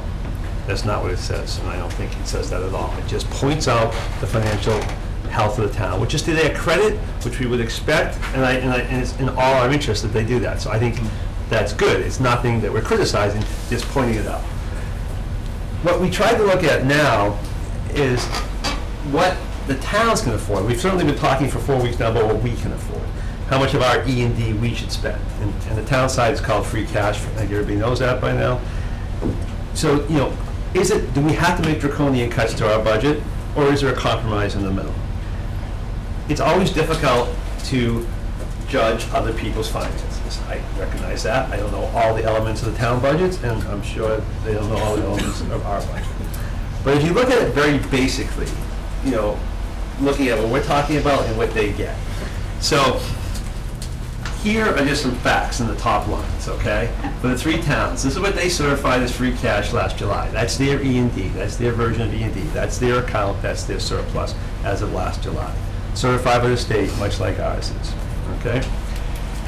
Each year, not the excess capacity, not the capacity they failed to tax or chose not to tax in the last few years, just going forward, each year, they get a number from the state on their, in this case, on their temporary preliminary recap sheets issued by the DOR, which tells them what their 2.5% levy limit is. That's the dollar figure they can add under Proposition 2.5, according to the Department of Revenue, to their tax base, just the annual 2.5%. In addition to that annual 2.5%, they also can add the value of new growth taxes. Any new growth, new buildings, new houses, anything increase in value in houses creates new taxes. That goes on the tax levy above and beyond the 2.5% limit. We don't know what they project their new growth to be for FY 2016. They chose not to share that information with us, and it's probably still evolving too, so they might not know it exactly. I'm sure they have a projected number. So just to try to do an exercise, because that's an important part of the tax levy, so we have to use something in there. I looked at their recap sheets for FY 15, which is that they had to file with the state, and I took half of that number. So as Lorraine said a little while ago, the economy's growing on in the recession. There's no reason to think really their new growth would drop by half, but it might. It's a cyclical number, so I think it's a conservative, fair number to use. And I've actually made a change since I discussed this earlier tonight. So what I looked at as on the portion of their revenue growth that might be theoretically available to the schools. So the first thing I looked at is what have they all spent, agreed to spend out in their budget, 60% of their free cash. We're talking spending between 60 and 75% of ours. Let's go with 60% of theirs, if they use that as part of the budget.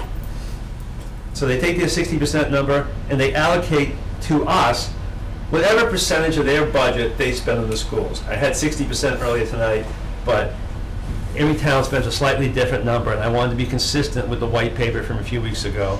So Bolton spends, by our calculations, 57.41% of their levy, of their appropriations last year went to our assessment. So if they just took the overall pie, took 60% of the free cash, and used 57.41% of that allocated to us, they would use $338,000 of their $983,000 as a revenue to our budget. Same thing with their 2.5% number. That's their statutory new growth number, statutory increase number for this year. If we got our percentage, just our percentage, we would get $253,000. I'm using Bolton as first in line, but you can see the other two towns right below it. And lastly, take our allocated percentage of their, what I think is a conservative new growth number. I just don't know. I am, admittedly just projecting this number based on last year and taking 50%. Trying to be conservative, could be wrong on that number. So if you look at just those 3 revenue growths, and they have potentially other revenue growths, okay? They have local receipts and things like that. Each town, this is how much they have available just from those 3 categories. Our initial budget proposal raises the one that goes up 5.08%, uses $1 million of E&D, and has none of the cuts that you see in there. Our initial budget proposal, that's how much their assessments increase. So under that scenario, we'd actually be taking from Bolton 89,000, Lancaster 21,000, Stowe 170,000, more than you might say to be our fair share under this particular revenue allocation scenario. So if you looked at the list that Michael's presented to you the last couple of weeks, it only took the revenue portions, okay? Not made zero of the cuts, and I think realistically we probably can make a few of the cuts. We can make the insurance cuts and things like that. But for now, make zero of the cuts, keep the budget exactly as proposed, but only add the additional revenue we've talked about, the regional transportation, the, what else did we add? Regional transportation. We've got kindergarten. Kindergarten, right? And we took out kindergarten. Chapter 70. Chapter 70, right. So add all that, and add the E&D increase, but not at 500,000, add it at 200,000. So go from 1.0 to 1.2 million, okay? If you were to do that, you would then apply the same percentages, you would see they'd still decrease, okay, but only 200,000, and Bolton and Lancaster would then be $38,000 short of our fair share, so to speak. Same numbers I have up above, these numbers are the same, okay? The 57, the 52, and the 59, the 58% of those three revenue sources. But taking our revenue only, no cuts, and you'd see that they'd have $38,000 more than our fair share, 64,000 still would still be a little short of $39,000. Just a scenario, but I think as we continue to make, hard cuts, it was important to show another look at the town's affordability, especially given the fact some of the white paper situation was discussed, like that we were suggesting they spend stabilization and excess capacity. None of this suggests any of those spending. It's only at our fair share of these potential revenue sources. And as I say, if you just only add our new E&D to 200,000, and I know some people feel that I'm very protective of E&D, and it's a philosophical thing. If you go to 1.5, that's fine. I think it's going to have the bigger concern I have on that is this impact potentially next year that Dave and I were talking about a little while ago. But I'm not personally wed to 1.2, 1.5, or 1.0. I'm just simply, I feel a professional obligation, at least to caution you of what the impacts could be about it. But I mean, it doesn't matter to me what you spend. But I picked 1.2 because I think that's a fair compromise again. So as I say, this exercise is just to try to once again put in some context the potential affordability. It leaves some things out. I don't know the actual new growth numbers, and I'd be surprised if they were less than that, but potentially. And I don't know of any, demands they have that they haven't, obviously had any reason to discuss with us. But, just trying to look at a fair share approach without using any of their reserves other than E&D free cash, which, we're being asked to use to a substantial amount. I just thought that was a good perspective that we could offer to the school committee as you consider these cuts in revenue enhancements. Can we step back for a second? Sure. First of all, I just want to make sure you know that I appreciate you going through this effort. And I know this was not comfortable. And I was surprised that you took as much as you did. I was hoping I'd see more out of overhead and staff, but I really appreciate you going through this effort. What I still have a hard time with, and George, I appreciate you giving us this lesson, because I think that's the value of it, is a lesson, but I'm still not comfortable telling the town that I live in how much money that they can afford to spend on my school. That feels uncomfortable. It's also uncomfortable, and I don't want to get into town finances, because one, I don't necessarily understand it, and two, I'm trusting them to do what they need to do. But we have all three towns absolutely flipping out for an extended period of time, more than in the 16 years that I've been here. I don't think they're doing it just because they don't want to give up their money. I think they're doing it because they really have a situation that's critical. And you could say that we do too, and that's fair. But we've got a big chunk of E&D there, and I understand we have to pay the piper at some point. I realize that. I think that, we have a year to try to figure some additional things out.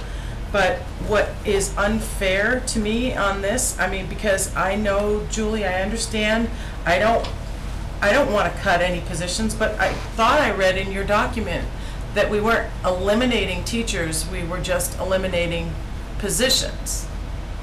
We were eliminating staff. That is true. That's an from our important thing. calculations, we believe everybody would have a position offered to them.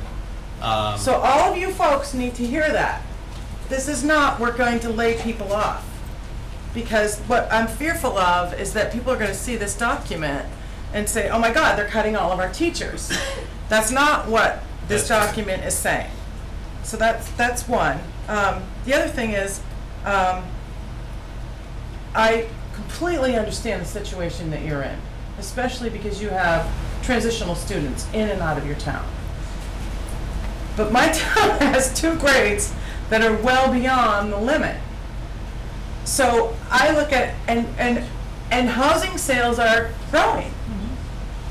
So I come here saying, geez, I've heard from a lot of people, I'm looking at these numbers, why can't we take a teacher from somewhere else and reduce the number of students in the 6th and 7th grade when Lancaster has 18 kids in the 5th grade and 3 classes of 18 and one of 19 in the 6th. And I don't want to say you versus me and I get more than you do, but there's no equity there. So it's either we're all in or we're all out. I mean, it sucks, and I know that's a bad word, but that's what it is. So, you know, I'm not, I say, I don't know. So just help me out, are you in I'm favor of pointing the it out. cuts, or are you not in favor of the cuts? And select cuts. Okay. Yes. Because we need to move towards a vote tonight. While all of this discussion is informative and interesting, I feel like we need to make a little bit of progress towards making a decision. Yes, exactly. I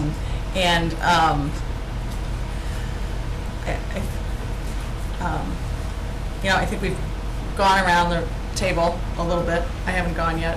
Some others haven't gone yet.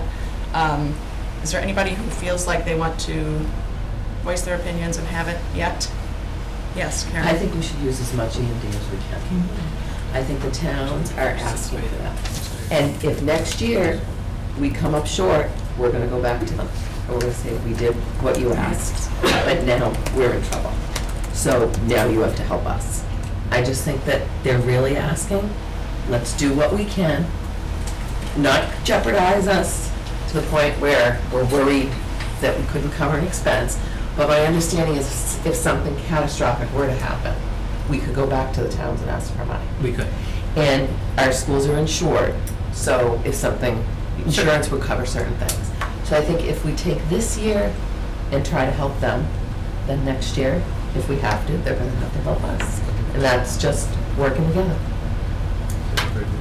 That's all I have to say. And I hate to see us So cutting you'd all like to this other see stuff. the E&D be reduced by more than the 500,000 that's being proposed? I could live with it. I don't, but I'm willing to, make a concession. And that's the 500,000 on top of the original million, so it's a total of 1.5. Right. It's a 500,000 reduction, is what Right. I was talking about. Right. Is that really clear? Because I thought, because it says total reduced expenditures is only 997. Right, so that's just expenditures. The E&D is under revenue, so that's an additional 645,000. So the total, I'm sorry. So the total is. Total difference is like 1.5. Yeah, I'm sorry. Or Here's- something like that, right? Yeah. Still lost that. Right, so the number that's been added up is just the reduced Oh, so it's expenditures. one- Right, so there's expenditures and that's revenue. Okay. And then E&D, when the E&D goes down to 1.5, the budget doesn't go down. Correct, that's on the revenue side. The budget would only go down roughly the $1 million. And that's the going forward concern. So can we try to come to like an E&D number like we did last time? We kind of went around and tried to kind of come to an E&D number. Can we go up to 6? Or 7? Are you talking in total? Talking about. The What we amount that would we're reducing it by? Yeah, well, she means what we would replenish. Replenish. We wouldn't know what we had available to replenish until the end of the year. Well, but you know you have 2.2 right now, right? And you know that historically you've replenished $1 million, but we know that probably will be less. We don't know how much. Right. We had proposed not replenishing 500,000, which theoretically would leave us at 1.7, maybe a little bit less, based on what George has said. Yeah. So theoretically, we would have 1.7 available at the end of this year, going into next year.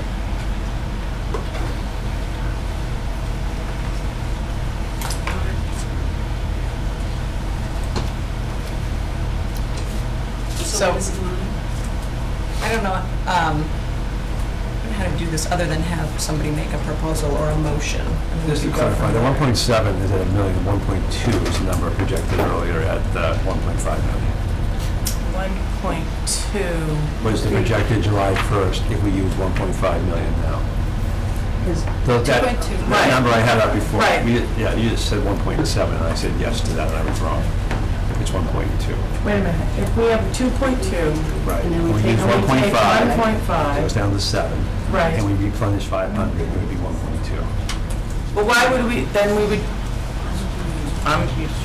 that's not working for me, I'm not getting Because that. this year, we're not expecting to replenish by $1 million. We're only expecting to go back to half. 500,000. We can put it back up. It was a number we had before. Have it here. Are you okay with this? which section you want. Yeah, bottom.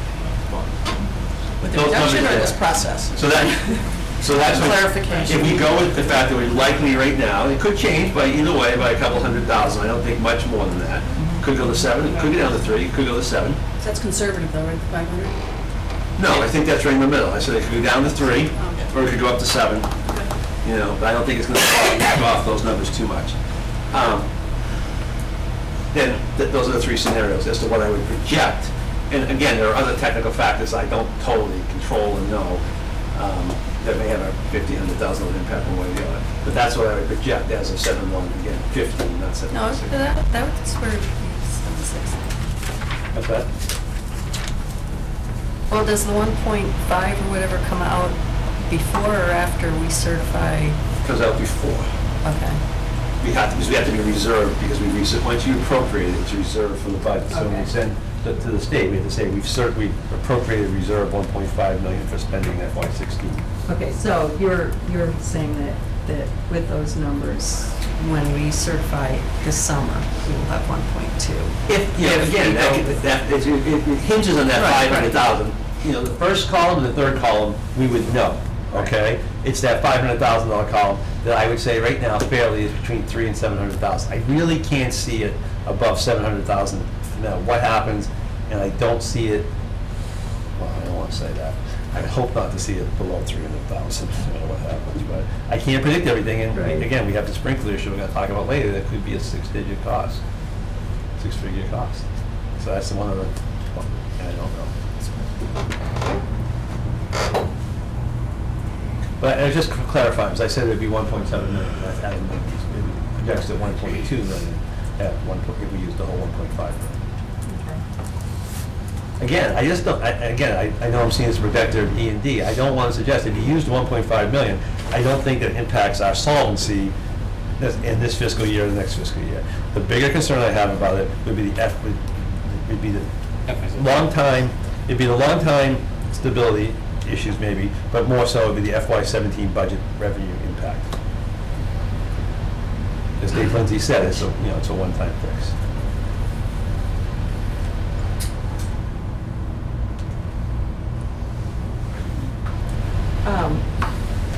I personally, I'm going to voice my opinion, obviously all the things in the revenue projections, yeah, bring them on. Yeah. I'm not going to say no to any of those.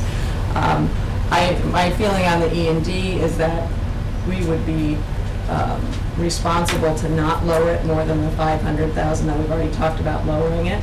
I don't want to go lower than that because I think there's too many unknowns out there, as we've already talked about the $400,000 in sped, the $200,000 and the, help me out, George. Snow removal, and then what you're going to hear about shortly tonight, which you don't know about yet, is the sprinkler problem at the high school, which is going to be another chunk of change that we don't know how much it's going to be, but that's going to have an unexpected expenditure that will have to come out of E&D. And I think that we would be taking a needless risk to make this kind of a move because we're not spending the money. It's not like we're just taking this money and saying, oh, we're going to go out and spend it. We're going to buy new copiers, or we're going to hire a new teacher, or we're going to do crazy things with this money because we've found money. It just gets rolled over to the next year. So I don't understand why it's become the huge deal it has become, because the money won't go away. We'll still have it, and we'll get to spend it still. It's just a matter of an accounting principle. That's my opinion. So I would like to see the $500,000 not be reduced by any more than that figure. In terms of the expenditure reductions, other than the retiree insurance, I am not in favor of any of the remaining ones. I think that is, for years and years and years, I don't know how many it's been, but at least the 6 years that I've been on the school committee, every year we have the argument that we can't raise our budget. We can't raise our budget. We can't raise our budget. In 2008, we said, okay, this is a crisis. We'll really tighten in the reins and we'll cut some programs. And we had the huge ordeal where we had pink slips going out to a whole bunch of teachers, and it was awful. The governor reduced the budget after the budget was approved. Right, so That there was was, a totally different situation. not really, we had to come up with money that we couldn't go to the towns for because we were past the point where we'd already had town meetings. And Well, it's a fact when that happened. But it wasn't that. Pink slips went out to a lot of people. I know, It was a but it huge wasn't that ordeal. they tightened the budget. Something came up that we didn't know about. Right, So in the it was- first year, but the second year, our average for increases for the district are still under 2% if you look at our long haul. My point was, and I think that it can't be argued, is that we have been asked year after year to stop spending so much money at the same time that we've been asked year after year to make our schools better, get us up in the rankings, do all these things. We can't do both. We can't keep tightening, not adding programs, and get better and better and better, and push the envelopes and do innovative things, and all that stuff that everybody around the table wants, but everybody's asking us to the impossible, to do these things, but you can't have any more money. So we can't do that. We have to decide, are we going to go for it? Are we going to be a good school district so that people want to buy and build houses in our homes and they want to move here because we have good schools? Or are we going to say, nope, we're done. Let's cut. The most important thing is that we have money in our coffers in the town and, schools be damned. But the one thing we haven't done, Nancy, is we have not reviewed and assessed and taken a look at what's that $50 million? What are we doing? What can we be doing differently? Why? We have. If you haven't, then shame on you. No, you haven't either, Nancy. That's not fair. Do you know what every line item is in that $50 million budget? Because darn it, I've been looking at it and I don't. You know what? Do you? Do I know what every line item is? Absolutely not. Absolutely not. You know why? Because I am not a financial manager. I am not the business planner for this district. I am a volunteer citizen who tries to make really sound decisions for the school district. And I do it with the best knowledge I can. I spend a lot of time on this stuff. I am not an accountant. I'm not a financial manager. I don't pretend to know every single line item. And frankly, I don't think that that's my job. I think it's my job to make good decisions based on the best information I possibly can, and by calling in the experts who do know this stuff and getting their opinions and going from there and making my decisions based on information gathered from experts. So let me ask you a question about information gathered from experts, because I think there's a difference in philosophy again, because I'm not comfortable approving anything I cannot fully defend. And in order for me to defend everything that's here, I need to have a little bit more understanding. That will take more than a week or two. It's going to take, we've talked about this, a couple of months. George and I are going to get together over the summer for lunch frequently, just so he can take me through it, because I feel an incredible sense of responsibility, because I see this role not as a volunteer, but as a part-time job. And unfortunately, that's my problem. That's how I view it. So my question to you is, do you think that by not taking any of these additional cuts or not looking at any overhead, that it's okay that the district, within the district, that the town of Bolton has 2 classrooms, 2 grades that are already over our maximum? You think that that's okay? No. It's not. So why, so where's the equity here? So I get it, you know what, we're not gonna cut any classrooms, but then you're not taking care of Bolton, your own town. We're not taking care of these two grades. So how does cutting the budget help that situation? I'm saying to you, you know what, we can talk about that, but then address some of the other issues here. You're not looking at your own town's needs. So I'm saying, geez, you know, I don't necessarily want to cut any staff either, especially SPED, because frankly, that's our pain point. We walked into this 2 months ago, and SPED was our pain point. And yeah, it stinks that we have the expense, but darn it, they're kids, we owe it to them, that's our job. Fine. I don't want to touch SPED. I don't want to touch the unit at the high school. After sitting through those meetings for a year and a half, and I brought with me the schedule that I've shared with you as to what happens at that high school, and just with the science classrooms themselves, there's no wiggle room. So, okay, leave them alone. But there's got to be something else in here that we all say, geez, we don't want to cut it, but we got to do something. Or make up the difference in Bolton. But how is, I agree, the classroom should be we shouldn't have 15 kids in the class and you have 27. I totally get it. But how is cutting the classrooms in Lancaster helping your situation? Because not only you're not going to get that, it's less all around. So I don't get, and also, hopefully we're all on the same page. So I think we just need to not be so attack each other or combative, just kind of, have a civilized conversation, ask questions, and not feel sort of, all pitting, against each other. It's tense. And I know you're passionate, but it's coming off as...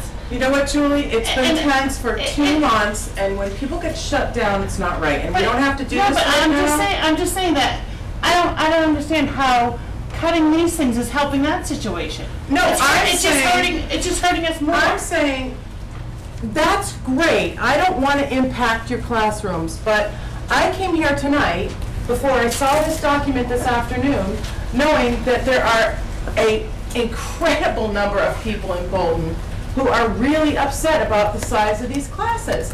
We're already at 25 kids, and the summer hasn't even come when people move in. So what's going to happen when some of these classrooms go up to 28 or 30 kids?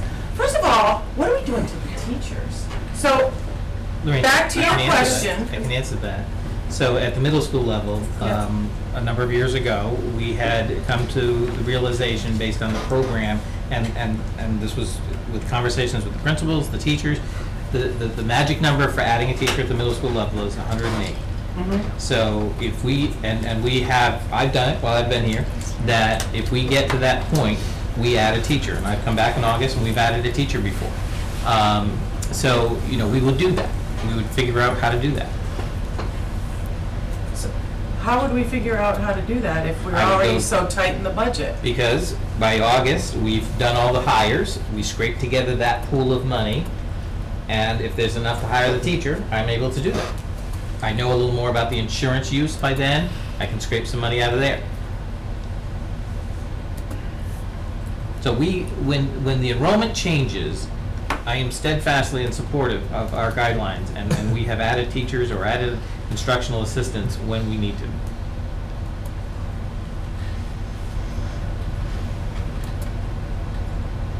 So I'm not exactly sure how, I was going through the cuts that I thought were intolerable, and that got onto this subject. And like Julie, I don't understand how my objection to these cuts was so objectionable to you based on this point about equity in Bolton. It seems I don't understand where we need to go. In my opinion, I think we need a motion, and we need to just sort of take the pulse of this group and see if we can make any progress on getting approval. Nicole? Can I just ask my selectman a question? Sure. Last night, you approved 39% of the budget, it seems. Or I don't know about the percentage, but you approved a certain number that didn't include the district assessment. So a number for the town that doesn't include the district assessment.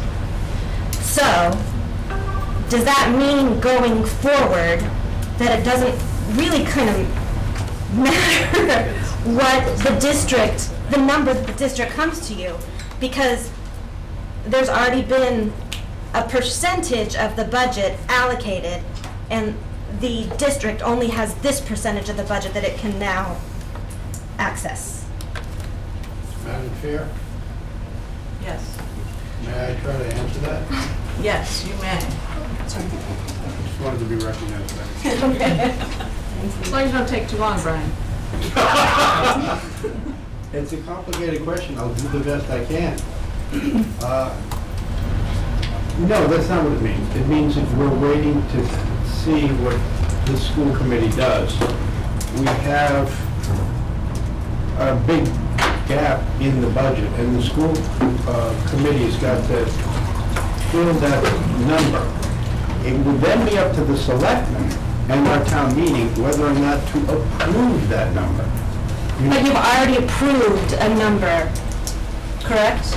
We've already approved a number less the school district assessment.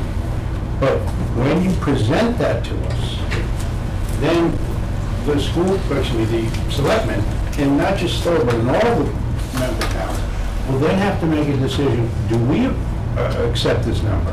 Or are we going to not recommend it on the floor of town meeting? And then it will be up It's to a town. recommendation. It's not a vote. That's what I just said, isn't it? Yeah, It is, yes. exactly, and I was just reiterating it. Well, I'm trying to get through this as quick as I can. Okay, thank you. But so then it would be up to town meeting to decide whether or not they would accept the assessment. So in terms of, yes, we've already voted a number for our own town, and in Stowe, it's a 3.3% increase, even though we're going through contract renegotiations this year. Whereas, as originally presented, and I don't know if we're still on that same number, but the number we have, that we have been using as a plug-in, it would have been a 7-point-something% increase in the assessment. I'm sorry, does that answer your question? Given my time limitation? I don't know. I'm sorry. Maybe Mr. Hawks. Thank you. So if we come in with a $1 billion assessment, and then we are, let's say, going to town meeting with the 40% that you have approved, basically. We recommend it. We can't approve it, only town meeting. And at town meeting, so at town meeting, we are going in as totally separate entities, which is heartbreaking. Treating the district like an island and not part of the community. I have been very angry these last 24 hours. Well, we had to go to warrant. We had to print the warrant. We had to go to. I understand that. We were expecting this budget of yours to be voted on previously. We did the best we can. And it's, depending upon what you guys vote tonight, maybe the selectmen, and I'm not saying any member town, maybe they can get behind it, maybe they can't. I don't know. So if we go to town with a 110% budget between the two totally separate entities, we're fighting each other. Not necessarily. It depends on what you do here. And then we have to evaluate it and make a decision. I'm not saying what's going to happen. I'm just telling you the procedure. So we've made no decisions. We're waiting to hear from you. So the vote last night was basically symbolic. No, it was real with respect to all the municipal side of our revenues and expenditures. We're still waiting to hear from you. We're trying to wait patiently. We're doing the best we can under the circumstances. We don't want you to feel like an island. We're just telling you that we're ready to go, but we're waiting on you. Stan, is this related to this? Oh, yes, it is. Okay. Whatever number you eventually vote on, that's the number that has to get plugged into. Our respective numbers have to get plugged into our budgets, and what has to be presented at town meeting. Okay? Now, that doesn't mean that prior to the annual town meeting, that the selectmen could take a vote to either approve or disapprove that, and also make a recommendation on town meeting floor to either approve or disapprove the school budget portion of our town budget. So So I believe there was no vote taken to approve a certain dollar amount for the town, and then whatever's left is, they have to put in the warrant just like we do, whatever number you come up with. It's whether or not the selectmen vote to either approve that or reject it, or make a recommendation on town meeting floor to approve or reject, that's what it is. Anyone have any clarifying issues, points of discussion, matters of opinion that they would like to raise and haven't yet? Lynn? All of these items, these are all from the ask, right? Now, this is from the existing budget? So yes, it's all from the proposed budget. Okay. So anything that's taken out is all what you've asked for in the 5.07? Yes. And again, I just would have preferred that we would have held off on the IT initiatives and anything going forward, only because it doesn't seem to impact teaching and learning as much as SPED and teachers. And I would have liked to have seen more of that. Stan? To ask a clarifying question to Lynn's question, of the roughly $1 million or so that you have here, obviously not including the expenditure side, the revenue side, of $1 million, how much of that is coming from the original increases you proposed in the budget that was first presented versus stuff you're taking out of the existing budget today? This is all out of the budget that I proposed. That's not the question I'm asking. You proposed $2.5 million of new, or $3.5 million of new Items. New items. Yeah. So of the $1 million here, how much is that being taken out of the new items versus stuff that is already in process with the current budget? So it has 5 of the 8 positions are out of that amount. That $2 million though was our total increase. So that also includes salaries and so forth. So yeah, I mean the easiest way to think about it is that $2 million would be reduced by $997,000. I understand that, but Okay. that still hasn't answered my question. Okay. We'll let it move on. 5 of the 8 new positions are being reduced. 5 of the newly requested positions are not being requested. Correct. I'd like to make a motion. Oh, did you ask? I did want to ask one question. Michael and George, when you were going through the entire $50 million budget, trying to find, either new requests to reduce or eliminate and in-process things to, reduce or eliminate, was there an ask of the higher level administration to, say, reduce like their travel stipends? That's about $35,000. There's a position called the substitute caller. Mm-hmm. That's $15,000. So that's $50,000 that could actually be a teacher.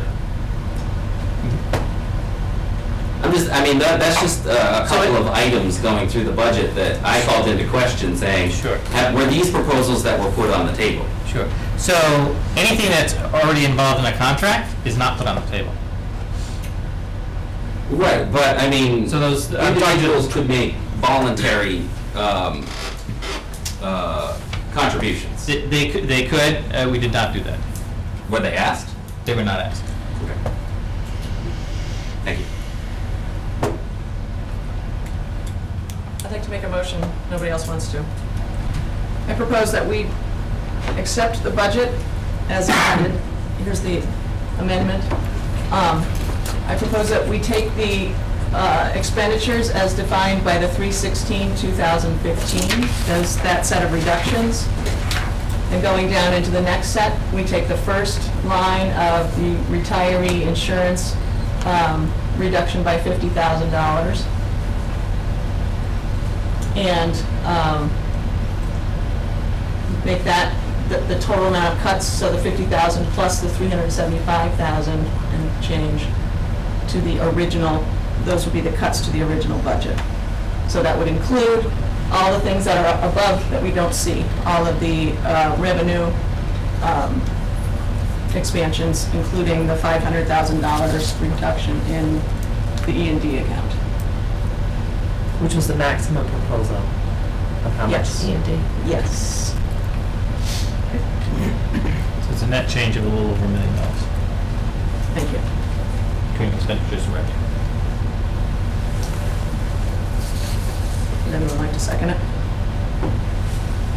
Second it. Is there any amendments to the amendment? I'm just asking for a second. Oh, she was second. And if this one doesn't pass, then we will probably end up adding in more of those lines.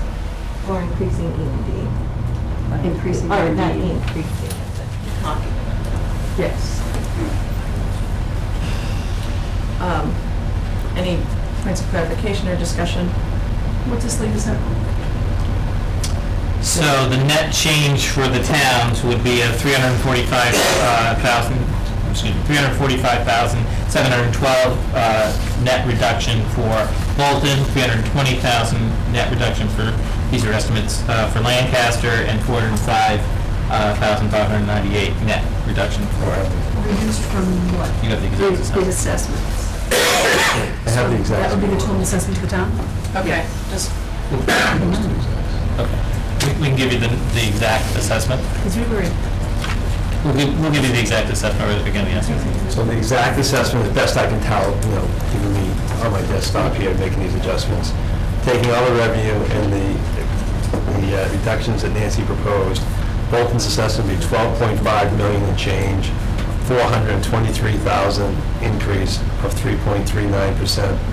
Lancaster would be 10,665 and change. $364,687 increase, 3.42%. Stowe would be, I'm sorry, I'm reading the FY15 numbers. The increases are correct, the numbers are not correct. Bolton's number is 12,931, Lancaster's is 11,030. The increases are correct as I stated them. Stowe would be 15,812, 818,000 increase, 5.46%. Total increase of assessment would be 1,607, which is 4.21%. And the total budget increase, coincidentally, is also 4.21%. Estimate.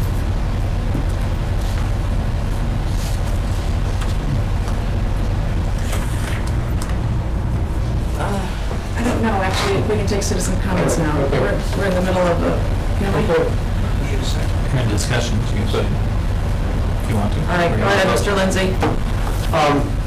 Those numbers are worse from the town's point of view than the motion that failed at the last meeting, aren't they? No, they're $50,000 better. They're better. It was that number plus the $50,000. Right.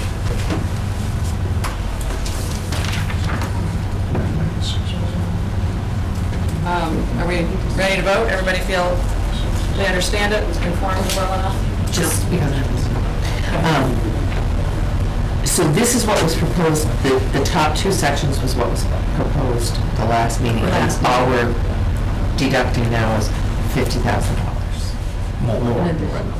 Okay. Yes. And we've kept the E&D was decided on at 500 the last time as well, Well, yes, but it didn't pass. but it didn't. Well, the E&D didn't pass the budget. That's what I mean. But someone could. The motion didn't pass, and that was included in it. Any other points of clarification? All those in favor? 2, 3, 4, 5. All those opposed? 86. Yep, didn't get it.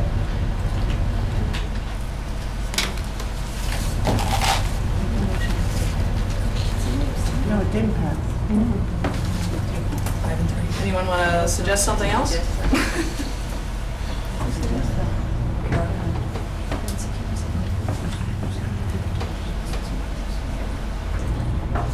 So, for those that voted no, what could we entertain as an idea that you might vote yes for? A little more than More out of E and D? a little bit more. What number? Do you want to make a motion? 250,000. More? More?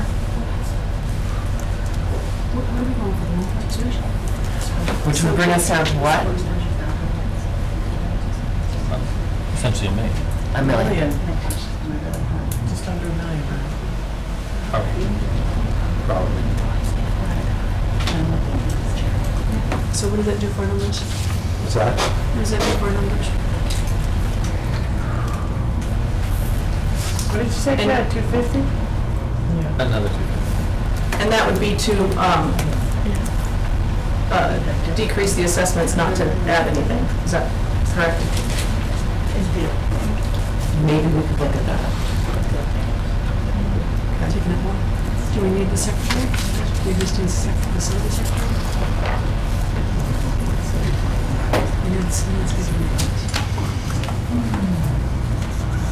I think when you meant add, you meant buying something back that we've already passed. Is that correct? Or suggesting something else that you wanted to add? Yeah. Can we look at, reducing the IT initiative? Or is that totally not sacred? Is that sacred or something? I mean, Can I make a it's not my- motion to approve this one first? Like, can I make a motion to vote on this one? Yes. Yes. Okay. Can I make a motion? You have to make, somebody has to make a motion. Can I make the motion and ask George for the number? What number? This- The assessment. Yes. So if you went to 750,000 additional E and D, Bolton would be 12,850,000, 343,000 increase, 2.74%. Lancaster would be 10,955, 290,000 increase, 2.72%. Stowe would be a $15,718,000 assessment, $723,000 increase, 4.83%. Total assessment would be $39,500,000, 1.357 increase, 3.56%. The budget stays at 4.21%. What was Bolton's assessment, George? Bolton's assessment, $12,850,684. Percent. 2.74%, $343,291. Thank you. Again, caveat, this is best, doing this correct, but they seem to make sense.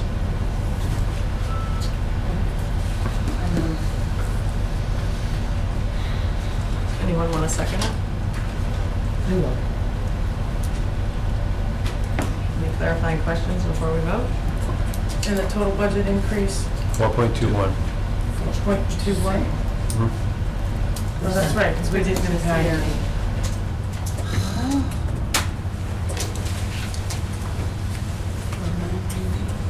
All those in favor?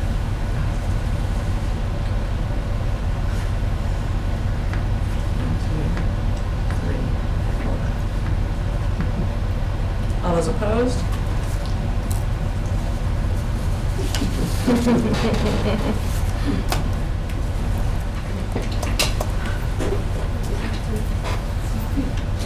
I'd like to make a motion that we do the proposal as I had first suggested, but increasing the deduction in the E and D account instead of being 500,000 to being 600,000.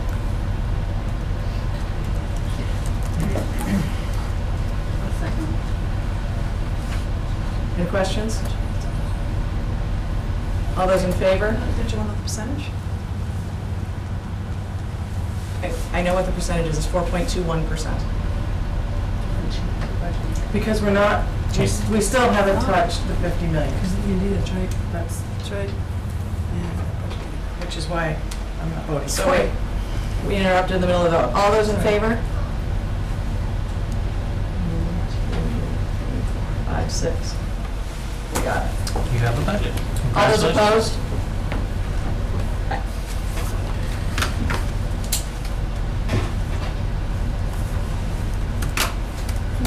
Nancy, just to Chair, can we just have a clarify, that clarification was, on the final assessment numbers, since that's what we've been looking at? We'll have them in a couple of days to get you the Just assessment.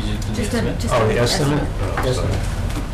Estimate is both in, I've made a lot of changes to this spreadsheet, so I'm slightly hesitant as to the accuracy here, but I believe it is right.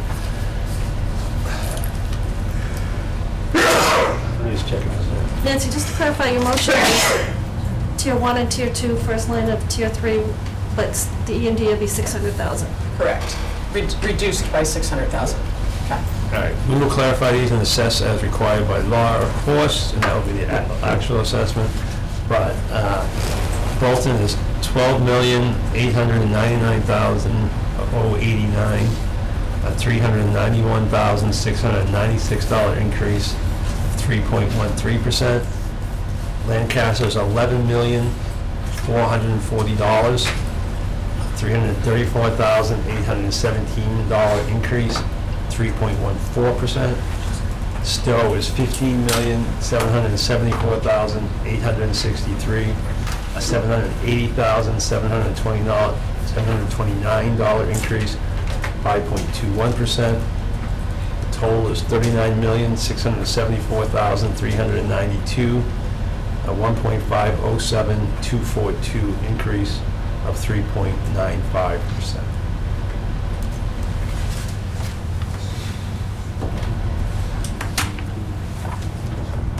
Thank you. All right, moving right along. Thank you. Correspondence, we have quite a bit this week, I believe. Are we doing subcommittees or correspondence? Of course, subcommittee reports, so sorry. We'll flip those. Yeah, so first subcommittee up is finance, and I know we've all been here, so. Yes. So we discussed warrants, which we didn't have any questions on, and we discussed some of this E&D and such. And since most people arrived early and actually heard most of the discussion, there's not much to look for. Basically, we went over George's presentation.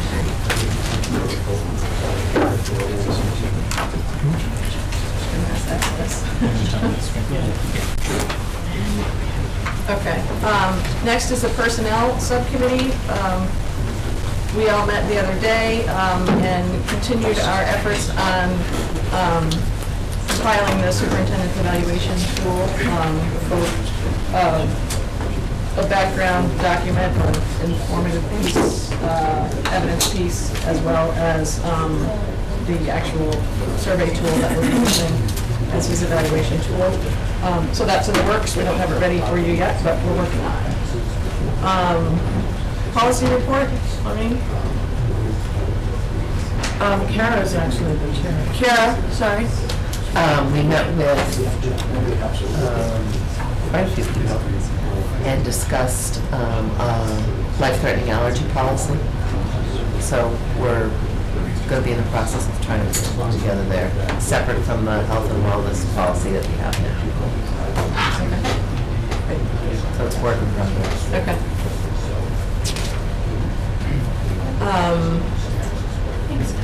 The space study at the high school. Okay. So we had an opportunity to look at the science classroom schedule, just to get an idea of how tight things are. And it's a pretty compelling visual. Can we get that? Absolutely. Yeah, I think it would be important for everybody to see it. It's So, online, but the pace of discovery's really picked up, and we are meeting more frequently now, and next week should be finalizing and possibly approving that interim 25,000 report. And hopefully the following meeting, we'll have something for all of you. Great. Correspondence? Yes, Kathy. I had two people ask if we can bring up the policies and just talk about them or review them so that it's known. One, I might have to go look in my email. One is the hiring, like what's the hiring policy? And the second is, what's the policy on disseminating or distributing information about the hire? So if they want to know their education credentials, whatnot, they want to know what those policies are. So if we could just pull those things, we can Talk about them right now, can't we? Or, sure. I mean, I know that, well, I know the first part of it, actually, I need you to help me with the second part. Sure. Sorry, do you want, okay, well, so the hiring is going to be up to the, So I'd actually like to read them before we discuss it, because she had specific questions. okay. One person did about why is it not the district policy to give out the educational credentials or background of an employee? Because they went and found out that it was, they could get it through another means, through the I don't think it was the Department of Education, but there was a place they could get it, and that they asked them, and they said, there's absolutely no reason why your school district shouldn't give it out unless there's a policy that specifically states that we shouldn't. And they said, why is that our policy? So that's why I'd rather get the policy and read it, so I Okay. can ask questions. Okay. Can we get that policy for you? And And just put it in the This would be packet like or at a something? later Yeah. date? Yes, Yeah. yes, Okay. that'd be great. Okay. Thank you. And does that take care of both parts of your? Yes, because Okay. they both asked similar but different questions. Okay. Okay. I had a piece of correspondence. I had, darn it, Joel's already left. I got a letter saying how great that math night was at Florence Sawyer. Parent was just pleased as punch and said, once again, the efforts of the teachers are, shining brilliantly. And it's nice when we get correspondence instead of pats on the back to people who are doing good work. Lorraine, you had one, right? I had the same one you got, Okay. and I had one that it should be in the packet, I haven't seen it though. It's not in the packet. Oh, I thought you were talking about the kindergarten classroom size. That was in The the kindergarten classroom size, I had a lot of conversations about kindergarten classroom size, 5th and 6th grade size classes. I had 4 families contact me and tell me that they're choicing out or leaving the district for frustrating reasons that all kind of feel, they're not just feel, they're frustrated with school choice, they're frustrated with the lack of services, and I think it's the budget process that probably spurred those discussions. I had a lot of folks ask me about kindergarten and if we were going to be providing full-day kindergarten, and I let them know that we are doing full-day kindergarten, but it's still at the additional, well, there's a stipend, not a stipend, but This is tuition. tuition fee associated with that. And then E&D. And I mean, it was a long 3 days. And then a lot of questions on E&D, but I think people understand it. And frankly, as difficult as this whole situation has been for all of us, I think it's been a big, huge service, not just to us, but to people in our towns, because I think people in the town have a better understanding, the residents do, of what E&D is and what its purpose is. And they all have opinions on it, and that's a good thing. Anyone else have any correspondence? We got the letter from the selectmen, but it was to all of us. Yeah. I just, Okay. I too received letters that went to the meeting packet. Okay. I think we have already talked about it, right? Yep. Yeah.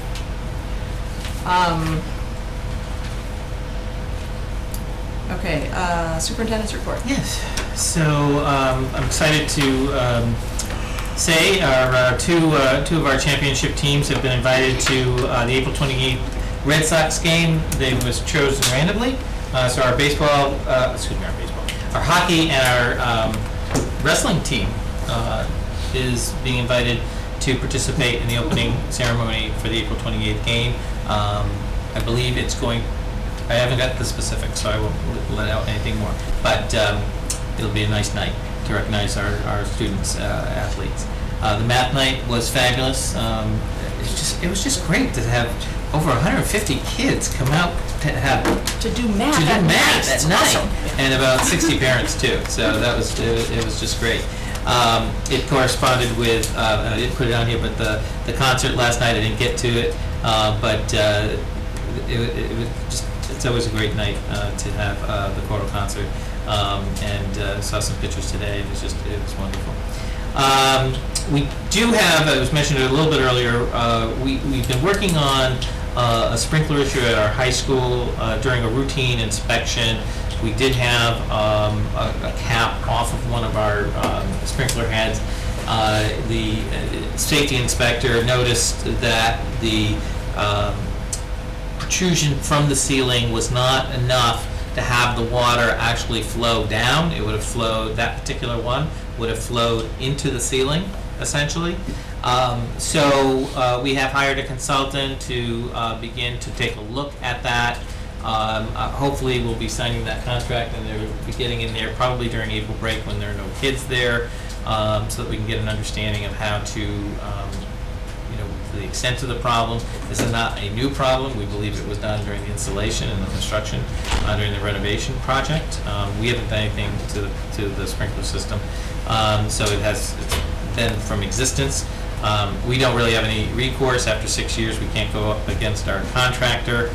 It's no fault of the building inspector at the time. For whatever reason, it didn't catch anybody's attention, most likely because the caps were on, although there's a process with them off to be inspected.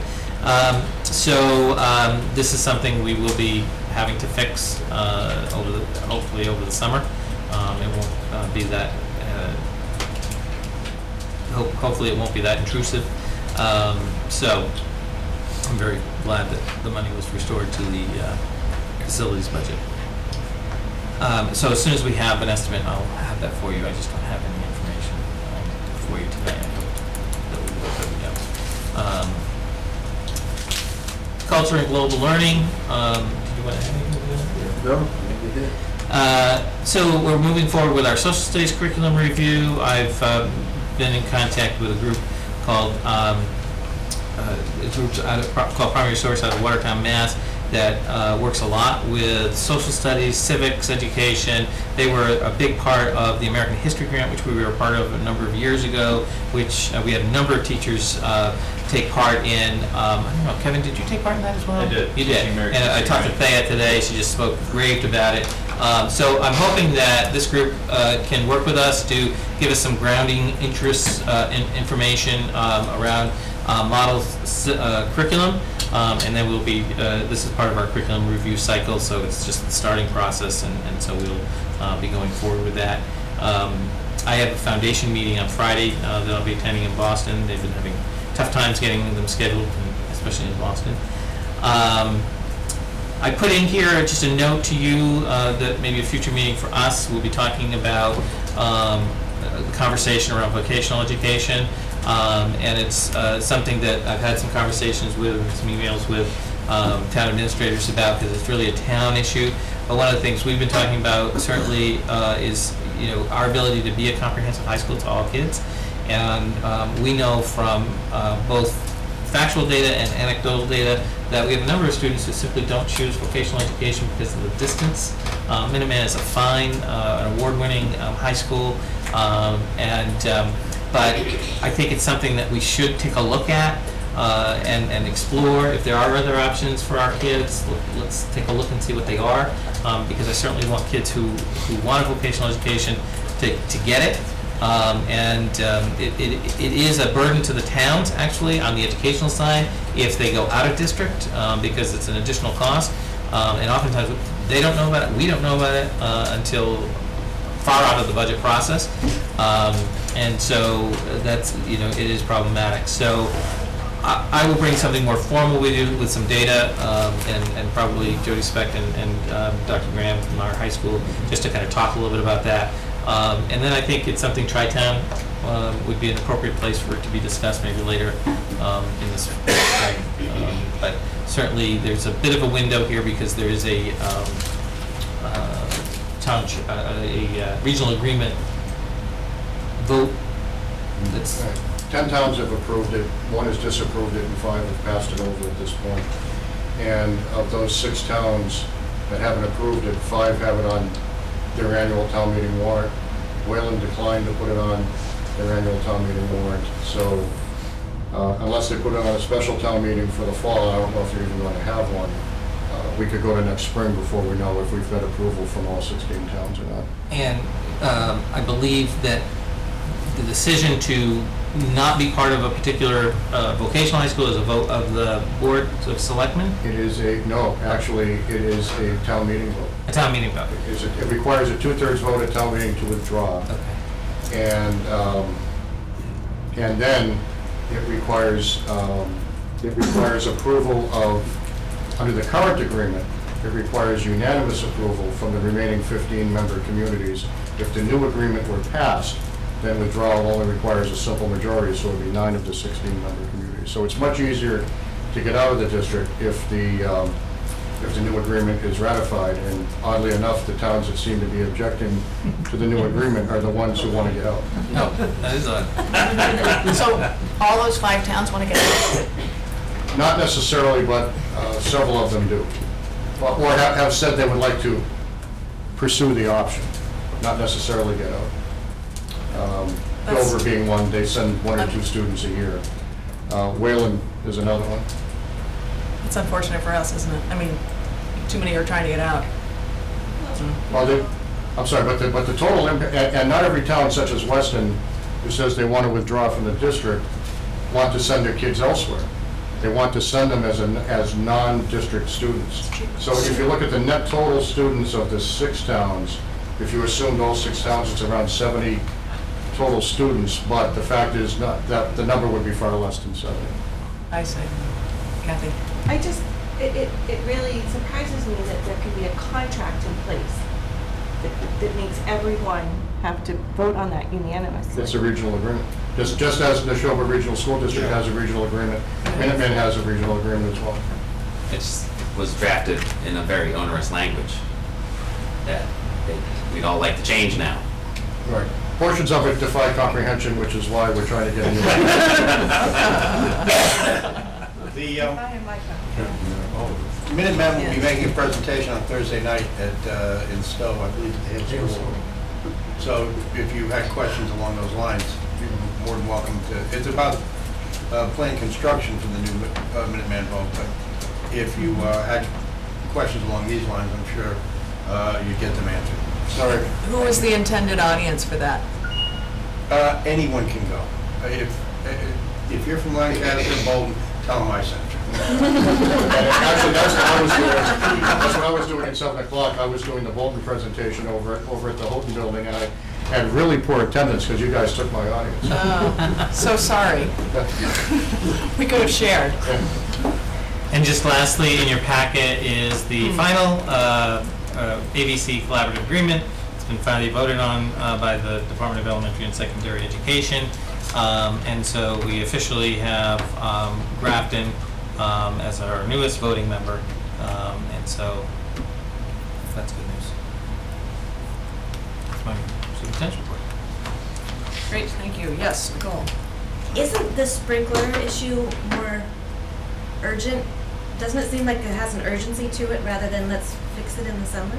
I don't know the answer to that because I don't know if it's 2 sprinkler heads or 10 or so I don't know the answer. It's been that way for 10 years also. Well, yes, I understand that, but you know, I'm just saying. Yeah. It's we're kind of like saying, well, we haven't had a fire for 10 years. So as soon as we know, I will come back to you. I mean, just make me I feel a also little know. more comfortable. I mean, if it's just one, obviously sprinkler Well, head. and it passed inspection year after year. So I mean, And frankly, most of our schools aren't sprinkled at all. Yeah. So, I mean, But here we have one that is. I know what you're saying. I know what you're saying. I'm, not sending my kid to school tomorrow, but. Yeah. All right. We will Thank you. repair it as soon as we can. It's, Nicole, Nobody's going to change the technical. we've been taking citizens' comments all night long, but if there are more, I will entertain them. Yes. Just as a possible thought for the future, when we do this again next year, it might be instructive to invite a town administrator or a board of select member or something from one of the 3 towns to be able to give a presentation about the town and the issues that they're facing.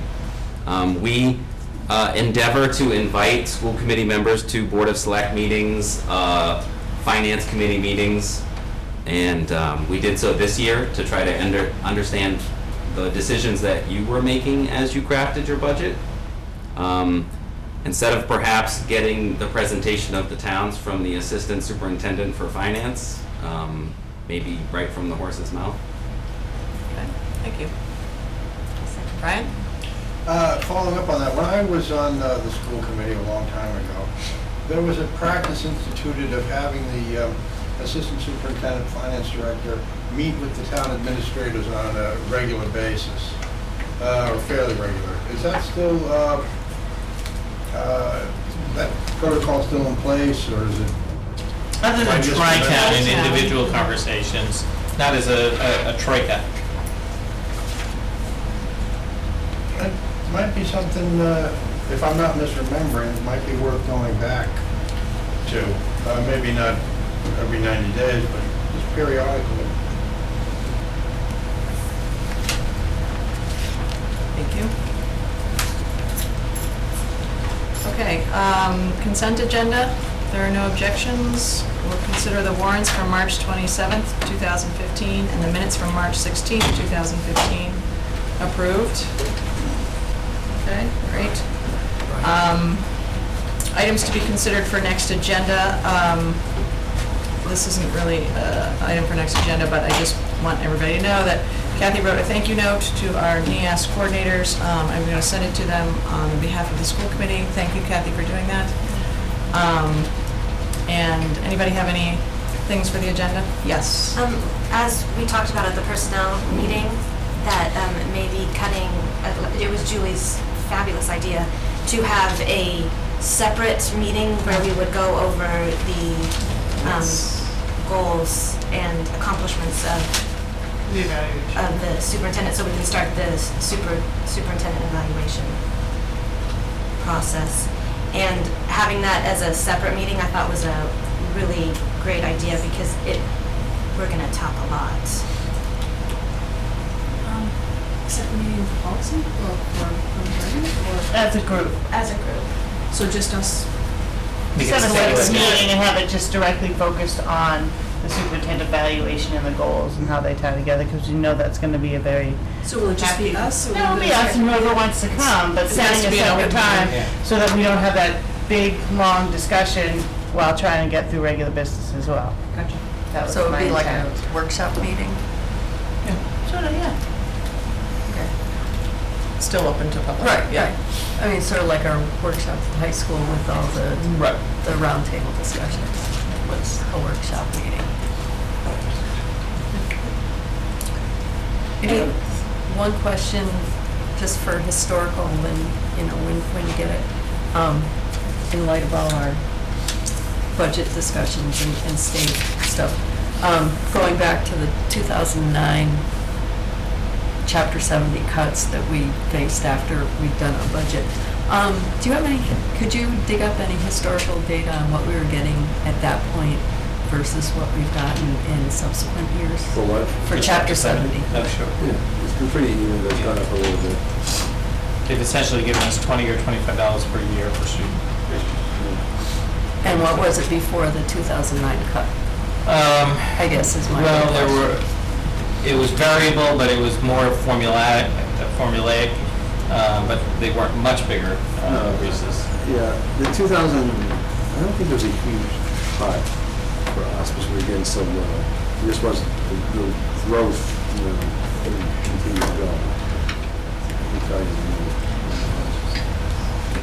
Everybody have a chance to sign this? I haven't yet.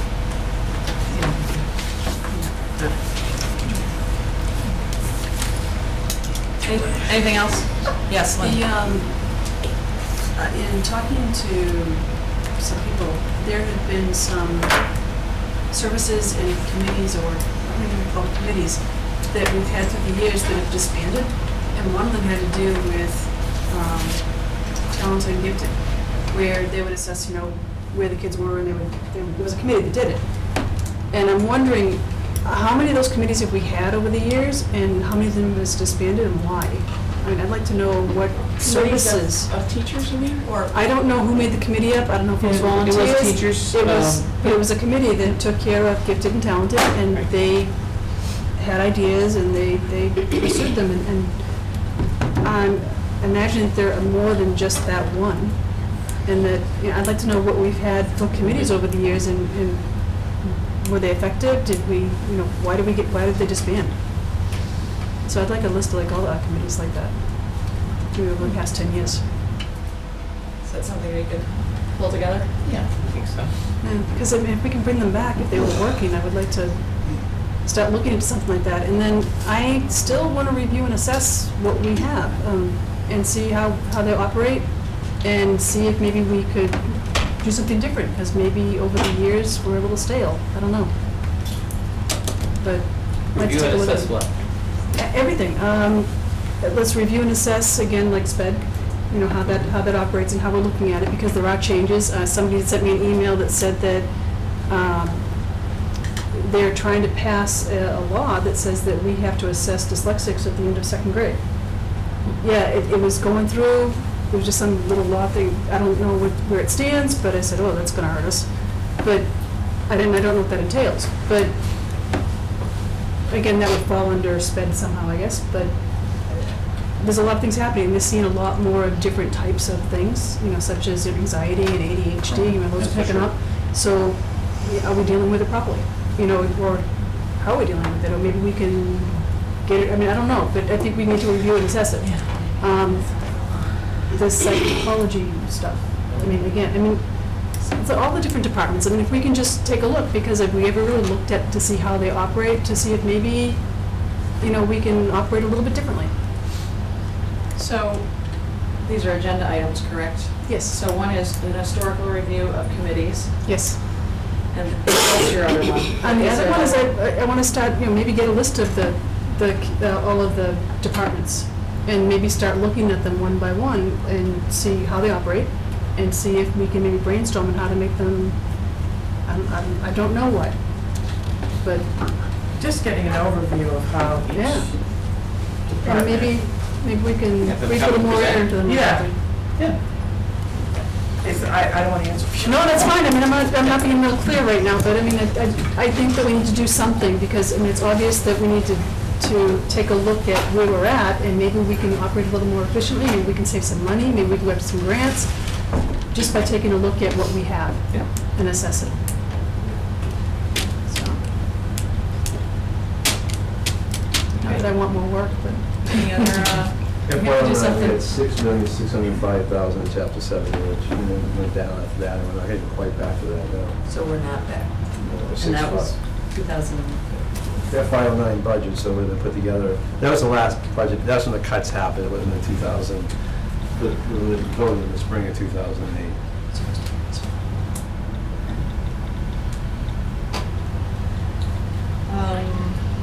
Only remaining thing is the final motion. I love you all so much, but I'm in we adjourn. Second. Okay, all those in favor, don't rush. Everybody jumped on that one.